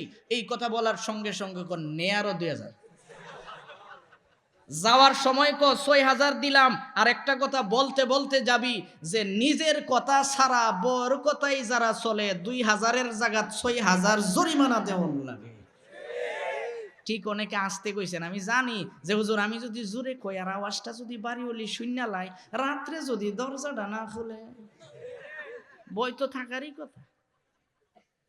মোহতারাম ভাই, যেই কথা বলতেছিলাম, রব বলছেন পাঠামো, ফেরাউন কইছে রাখতাম না। কথা ঠিক আছে? মনে আছে আল্লাহ তারে কিভাবে লালন পালন করলেন? দেখেন 2 মিনিট, তারপরে আমি আমার মূল কথাটা বলে ফেলবো। আমার হাতে সময় আছে আর মাত্র 5 মিনিট। ঠিক আছে ইনশাল্লাহ, আমি যত সময় ছাড়বো, এরপরে কিন্তু আমার দ্বারা আর হইতো না। আমি শারীরিকভাবে অনেক দুর্বল, অসুস্থ, না চলতো না। 1.5 ঘন্টার পরে আর চলে কেমনে? আমি মানুষটা দুর্বল না? মোহতারাম ভাই, এখন আসুন যেই কথাটা বলতেছিলাম, আল্লাহ তাআলা পাঠাইলেন, গড়ে নিলেন। ফেরাউন চিন্তা করছে সংসার ঠিক রাখতে হলেও আসিয়ার কথা শুনতে হবে, তাই না? আসিয়ার কথা শুই না গড়ে নিছে। 5-7 মাস পালার পরে তাফসিরে কাবিরের মধ্যে আসছে, আসিয়া বলতেছে তোমার যে ছেলে হইছে এলান করছো, কিন্তু মানুষ তো আর জানে না, বাচ্চাটার একটু কুলে নাও। আস্তে করে কুলে নিলেন। কুলে নেওয়ার পরে এমন জোরে থাপ্পড় মারছে, গুইরা পড়ছে। ফেরাউনকে এভাবে ঢিল মারছে ফেরাউন মুসা আলাইহিস সালামকে, এমন জোরে সারের মতো চিৎকার দিছে। তাফসীরের কিতাবে আসছে কয়েক মাইল পর্যন্ত ওর চিল্লির আওয়াজ গেছে। দারোয়ান দৌড়াই আইছে, স্যার কি হইছে? আসিয়া এসে আস্তে করে জিগাইতেছে, কি ও এমন জোরে সারের মতো বেমানি মারলা? কইসলাম না এটা বড় ইয়া নবী হইব, আমারে থাপ্পড় মারছে। আস্তাগফিরুল্লাহ, এটা কি কইলা তুমি? তুমি নিজেরে খুদা দাবি করো আর বাচ্চার সর খায়া এমন জোরে চিল্লি মারো, এরা তোমারে খুদা মানবো? বলার সঙ্গে সঙ্গে এই তোরা যা, এগুলি কিচ্ছু না, এটা আমাদের পারিবারিক বিষয়। আল্লাহ কো সর খাওয়ামু, সহ্য করামু। কথা বলেন ঠিক? ফাইজলামি করো মোল্লা বেড়াইতের সাথে, মায়েরও খাইবা, ধৈর্য ধারণ করণ লাগবো। রবের সাথে বেয়াদবি কইরা সম্ভব কোনো কিছু করা? কিছুদিন চলে গেল, 5-7 বছর যাওয়ার পরে এখন বলতেছে একটু ছেলেটারে পরিচয় করাও। 5000 অতিথি দাওয়াত করলেন, প্রত্যেক জনের সামনে একটা করে আস্ত খাসি ভুনা করে দিলেন। খাসিটা এইভাবে বসে আছে, দেখছেন না এরকম দেয়? দামান রে অনেক সময় দেয়, আমার বিয়াত আমার শ্বশুরে দিছিল, আমি দেখছি খাসি এইভাবে বয়ে রয়েছে। আমি মনে করছি আস্তা খাসি কেন ওটাই লইলো, এটা কি আমি জবাই করবো এরপরে ফাঁক করে দিব? তো এইরকম খাসি মুসা আলাইহিস সালাম বাচ্চা মানুষ, ছেলের চলে আসছে। আইসা এইভাবে একটার কানে দিয়ে আঙ্গুল ঢুকাইয়া বলে, যে নিজের নাকের সেন্টার ঠিক করে বানাইতে পারছে না, এ আবার নিজেরে বলে খুদা দাবি করে। ওর সামনে এইভাবে বয়ারুলি কেন? আল্লাহর হুকুমে জিন্দা হয়ে যা। তাফসীর কারকগণ লিখেন, জিন্দা হয়ে যা বলার সঙ্গে সঙ্গে সবগুলি খাসি জিন্দা হইয়া মে মে করতে করতে বের হয়ে গেছে। ফেরাউন উঠতে কো চলে আসছে 10টা মিনিট। ফেরাউন কয়, আসিয়া তাড়াতাড়ি আমার তরবারি দে, ওরে জবাই করুম। কেন? আমার মেহমান খালি হাতে বিদায় হয়েছে, ওর কারণে খাইতে পারছে না, সব খাসি আমি পাকাইছিলাম, সবগুলি জিন্দা হইয়া দৌড় মারছে। আসিয়া কই, তুমি যে বলো এটা তো আমি আগেই জানতাম, তুমি উদ্দুর বুঝো না, ছেলে ডাকার আমাদের। তোমার ছেলে যদি মরা খাসি জিন্দা করতে পারে, তাহলে তোমার ইজ্জত গেল কোত্থেকে? তুমি মরলেও তো কানো ধরে টান দিব, তুমি আবার জিন্দা হয়ে যাবে, আবার জিন্দা হয়ে নিজের ক্ষুদা দাবি করবা। তাই তো আমার এই ছেলেই তো লালন পালন করা দরকার। এখন বলে আমার ছেলে যদি বাথরুমেও যা, তোরা বাহিরে দাঁড়াইয়া পাহারা দিবি। সুবহানাল্লাহ। আল্লাহ বলেন আমি যারে পাঠামু পারবি না, এইভাবেই আমি হিফাজত করব। এই জন্য আমার ভাই, চীনে ওই ঘরে মুসলমানদেরকে বন্দি করে রাখছে। রব বলেন এমন ভাবে তোদেরকে বন্দি করব, ঘর থেকে বের হওয়ার সুযোগ পাবি না। গোটা বিশ্বে যাইতে চাবি, কোন দেশে যাওয়ার ব্যবস্থা তোদের হবে না। আল্লাহ তাআলা নোটিশ করেন, ইন্নাল্লাহা ইয়া'মুরু বিল আদল ওয়াল ইহসান ওয়া ইতা'i যিল কুরবা ওয়া ইয়ানহা আনিল ফাহশাই ওয়াল মুনকারি ওয়াল বাগই ইয়া'iযুকুম লা'আল্লাকুম তাযাক্কারুন। আল্লাহ তাআলা বলেন, নবী আপনি বলেন, ইন্নাল্লাহ ইয়া'মুরু বিল আদল, নবী আপনি বলেন তোমাদের আল্লাহর নির্দেশ হলো তোমরা ন্যায় বিচার করো। কি করো? একটু জোরে বলেন। ন্যায় বিচারকে তাফসীরে বায়ানুল কোরআনের মধ্যে 10 ভাগে ভাগ করছেন। কইভাবে? 1 নম্বরে হলো আল্লাহর সাথে ন্যায় বিচার। কার সাথে? জোরে বলেন। প্রশ্ন, হুজুর আল্লাহর সাথে আবার ন্যায় বিচার কি করে হয়? আল্লাহর সাথে নেই বিচার হলো রব আমার আল্লাহ, এই কথাটা মেনে ফেলা। কথা বলেন ঠিক? রব আমাদের আল্লাহ, এই কথা আমরা মানি। সবাই মানেন? এত সত্য কথাটাও এইভাবে আওয়াজ দিছেন। রব আমাদের আল্লাহ, সন্দেহ আছে? আল্লাহ তাআলা কোরআনে কারিমায় সূরা হামিম সিজদার এক আয়াতে বলেন, ইন্নাল্লাযীনা ক্বালু রাব্বুনাল্লাহ। আল্লাহ তাআলা বলেন, নবী আপনি বলেন, যারা বলেন রব আমার আল্লাহ, সুম্মাস্তাকামু, এই কথার উপরে যেন তারা ধৈর্য ধারণ করে। কি করে? মুসিবত বিপদ আপদে কে ফেলে দেন? আরো জোরে বলেন। ওই গলির থেকে হিফাজত কে করেন? মুফাসসিরিন ইকরাম নেই বিচারের ব্যাখ্যা করেছেন, এক নম্বরের নেই বিচার হবে কার সাথে? জোরে বলেন। আল্লাহর সাথে আপনি যখন নেই বিচার করবেন আমার ভাই, আল্লাহ তাআলা বলেন, নবী আপনি বলেন, ক্বালু রাব্বুনাল্লাহ সুম্মাস্তাকামু, এই কথার উপরে তারা যেন অটল থাকে। নবী বিপদ আপদ মুসিবতের ভিতরও যেন আমি আল্লাহ এই কথাটা ভুলে না যাই। কথা বলেন ঠিক? বলতেছিলাম আসিয়া রব কাকে স্বীকার করেছেন? আরো জোরে, একটু জোরে বলেন, আল্লাহ, লা ইলাহা ইল্লাল্লাহ। আসিয়া বলেন রব আমার আল্লাহ। ফেরাউন ডাক দিয়া বলে, আসিয়া তুমি যদি রব আল্লাহকে স্বীকার করো, আমাকে রব বলে মানো না, আমি তোমাকে বাঁচতে দিব না। আসিয়া আমি সিদ্ধান্ত নিলাম তোমাকে শুলিতে চড়াবো। আসিয়া বলেন, ফেরাউন তুমি আমারে শুলিতে চড়াইতে পারো, কিন্তু আমি আমার রবের কথা কোনোদিন ভুলবো না। আল্লাহু আকবার। আমি নিজের চোখে দেখছি, এখনো ফেরাউন যেখানে আসিয়াকে শুলিতে যেই জায়গায় চড়াইছিলেন, ওই জায়গাটা এখনো বিদ্যমান আছে মিশরে। আমি নিজের চোখে দেখছি, মিশরের রাজধানী কায়রো থেকে 550 কিলোমিটার দূরে আলেকজান্ডারিয়া শহরে গেলে আপনি ওই জায়গাটা পাবেন, যেখানে বড় বড় বাদশারা বাদশাহী করতেন, তাদের বিশাল বিশাল অট্টালিকাগুলি এখনো আছে। আমি একদম সাগরের তীরে ফেরাউনের একটা বাসভবন ছিল, ওটাতে ঢুকলাম। আমি নিজে গুনছি, ওখানে 550 মতো কামরা আছে। কতটি কামরা? এখন চিন্তা করেন, বিশাল বড় বড় মিনারের মতো করা পাথর খোদাই করে করে। যেই মাত্র আসিয়াকে শুলিতে চড়ানোর সিদ্ধান্ত নিলেন, শুলিতে চড়ানোর সিদ্ধান্ত নেওয়ার পরে ইবলিস আসলেন, পাগড়ি টাগড়ি বেঁধে একেবারে খুব বেশ ধরে। এই জন্য আমরার সমাজও দেখবেন বন্ড যারা আছে ওরা খুব বেশভূষায় ফিটফাট থাকে, ঠিক না? আমারা দেখা কোনো বড় মানুষের মতো মনে হয়? এই যে আমি একটা লুঙ্গি একটা পাঞ্জাবি পরে চলি, এটাই আমার। আমি যখন বিমানে প্রথম সফর করি, বিমানে উঠতে গেছি বিদেশ যাওয়ার জন্য, আমার 6 দেশ সফর ছিল। 6 দেশের জন্য আমি এয়ারপোর্টে যাওয়ার পরে বিমান কর্তৃপক্ষ আমারে বলতেছে ঢোকা যাবে না। আমি বললাম কেন? লুঙ্গি এলাও না। আমি বললাম ঠিক আছে, আমার টাকা ফেরত দিলেও তোমার বিমানও আমার জন্য এলাও না। টাকা তো দেওয়া যেত না। আমি বুঝি তাইলে আমারে ফিরাইতে পারতে না, সর।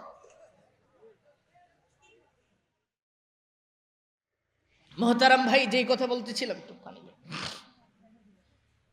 ফেরাউন আসিয়াকে শুলিতে চড়াবেন, ইবলিস আসছে পাগড়ি টাগড়ি লাগায় আইসা বলতেছে সম্ভব না, কারণ তুমি তারে রশি ধরে টানবা, কিন্তু তার সাথে এ জারে খুদা মানে ওনার অনেক কিছু আছে, উনি লাখ লাখ লোক লাগাইয়া রাখছে, তুমি টান দিলে উপরে উঠতো না। জোরে বলেন সুবহানাল্লাহ। আমার তো উড়ানোই লাগবো, কি করতে হইব? এক কাম করো, তার কাপড়গুলি খুইলা ফালাইয়া দিও। জোরে বলেন নাউজুবিল্লাহ। আসিয়া রব কারে স্বীকার করছেন? ভাই 1 নম্বরের নেই বিচারটা যদি আপনি বুঝতে পারেন, বাকি কথা বোঝা আপনার জন্য সহজ হবে। 1 নম্বরের নেই বিচার হবে কার সাথে? ইমানটাকে যদি 100% বানায় নিতে পারেন যে রব আমার আল্লাহ, বিপদ আপদ যাই হোক আমি আল্লাহ ভুলবো না। আল্লাহ বলেন পৃথিবী একদিকে থাকবে কিন্তু তোমাকেও আমি ভুলবো। আজকে তো আমাদের সমস্যাটাই এই জায়গায়। 2 নম্বরের কাজ হলো আসিয়ারে তুমি ফাঁসি দিবা, মরে দেবো গা, কষ্ট হইতো না। এক কাজ করো, আসিয়ারে এইভাবে 2টা খুঁটির মধ্যে হাত 2টা বাঁধবা, বাইদা হাতের মধ্যে 2টা ফেরেক মারবা, নিচে আগুন হিট দিবা, উপরে লোহার চিরুনি গরম করে করে তার চামড়াগুলি টাইনা টাইনা ছিড়বা, লবণ ছিটায়া দিবা। তোমারে খুদা না মানার কষ্ট কাকে বলে হারে হারে বুঝাই দেবা। ফেরাউন কো তোমারই তো আমার খুব দরকার ছিল, তুমি এত সুন্দর বুদ্ধি আমারে দিলা। অপর দিকে রব বলেন আমি আছেকে হিফাজত করব, পারবি না। ইন্নাল্লাযীনা ক্বালু রাব্বুনাল্লাহ, নবী আপনি বলেন যারা বলেন রব আমার আল্লাহ, সুম্মাস্তাকামু, এই কথার উপরে ধৈর্য ধারণ করে, আল্লাহ তাআলা বলেন তাতানাজ্জালু আলাইহিমুল মালাইকা আল্লা তাখাফু ওয়া লা তাহজান ওয়া আবশিরু বিল জান্নাহ। আসিয়া দাঁড়ায়া বলেন আল্লাহ, দুনিয়ার মানুষ আমাকে আগুনে জ্বালাবে, ছুরিতে চড়াবে রে মালিক, আমি তো জবান দিয়ে স্বীকার করেছি তুমি আমার আল্লাহ। আল্লাহ দুনিয়ার সবাই, আমি যদি এই মুহূর্তে বলি ফিরাউন কি খোদা মানি, তাহলে সে আমাকে কষ্ট দিবে না, আমাকে কোনো প্রকার আগুনে জ্বালাবে না রে মালিক। আমি তার রাত সিংহাসনের ভিতরে আমার জায়গাটা ছিল। আজকে তাকায়া দেখো না, দুনিয়ার জীবনে আমি কোনোদিন আমার সতর খুলে কাউকে দেখাই নাই রে মালিক। সিদ্ধান্ত নিছে আমার কাপড়গুলি খুলে ফেলবে। আল্লাহ তাআলা বলেন সুম্মাস্তাকামু তাতানাজ্জালু আলাইহিমুল মালাইকা। রব্বে কারীম বলেন তুমি যদি বলো রব আমার আল্লাহ, এই কথার উপরে যদি তুমি অটল হয়ে যাও, আল্লাহ তাআলা বলেন আসমান থেকে ফেরেশতা পাঠানোর দায়িত্ব কার? আল্লাহ ডেকে বলেন জিবরাইল আর দেরি করবি না, তাড়াতাড়ি জান্নাতের কতগুলি কাপড় নিয়ে আমার আসিয়ারে পরাইয়া দে। সুবহানাল্লাহ। দুনিয়ার জমিনে তাইকা জান্নাতের কাপড় পরলেন। আসিয়া আসমানের দিকে তাকায়, ফিরাউন এবার লুক লাগাইছে, তোরা তাড়াতাড়ি কর, নিচের আগুনটা উত্তপ্ত করে দে, চিরুনিটা দিয়ে তার গোশতগুলি চিরে চিরে আগুনের মধ্যে ফেলে দে।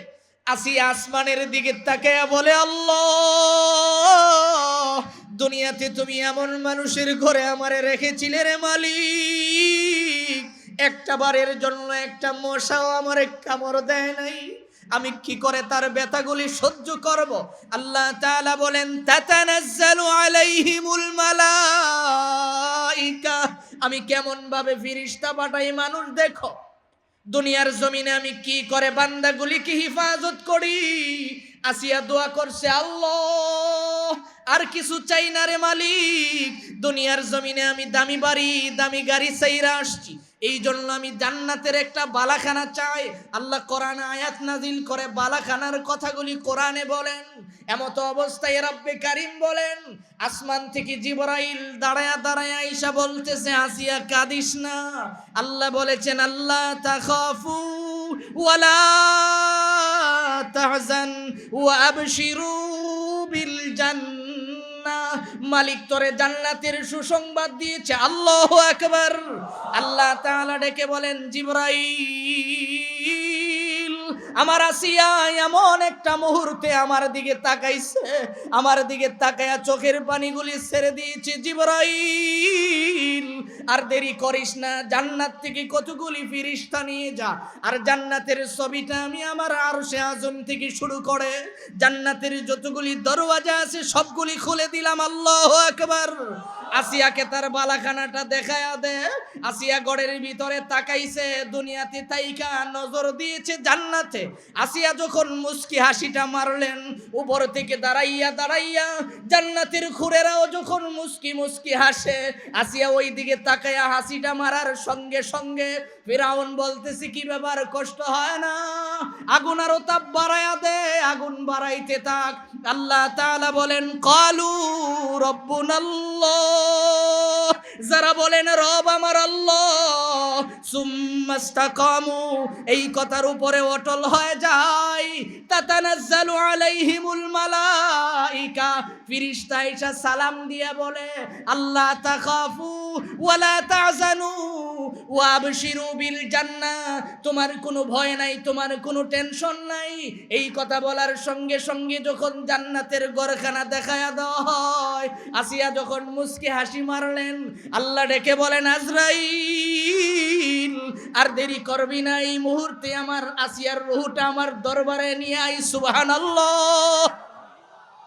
ফিরাউন আগুন জ্বালাইছে, কিন্তু আসিয়া তো শহীদ হয়ে গেছেন, আল্লাহ তাআলা তাকে জান্নাতের মেহমান বানিয়ে দিয়েছেন।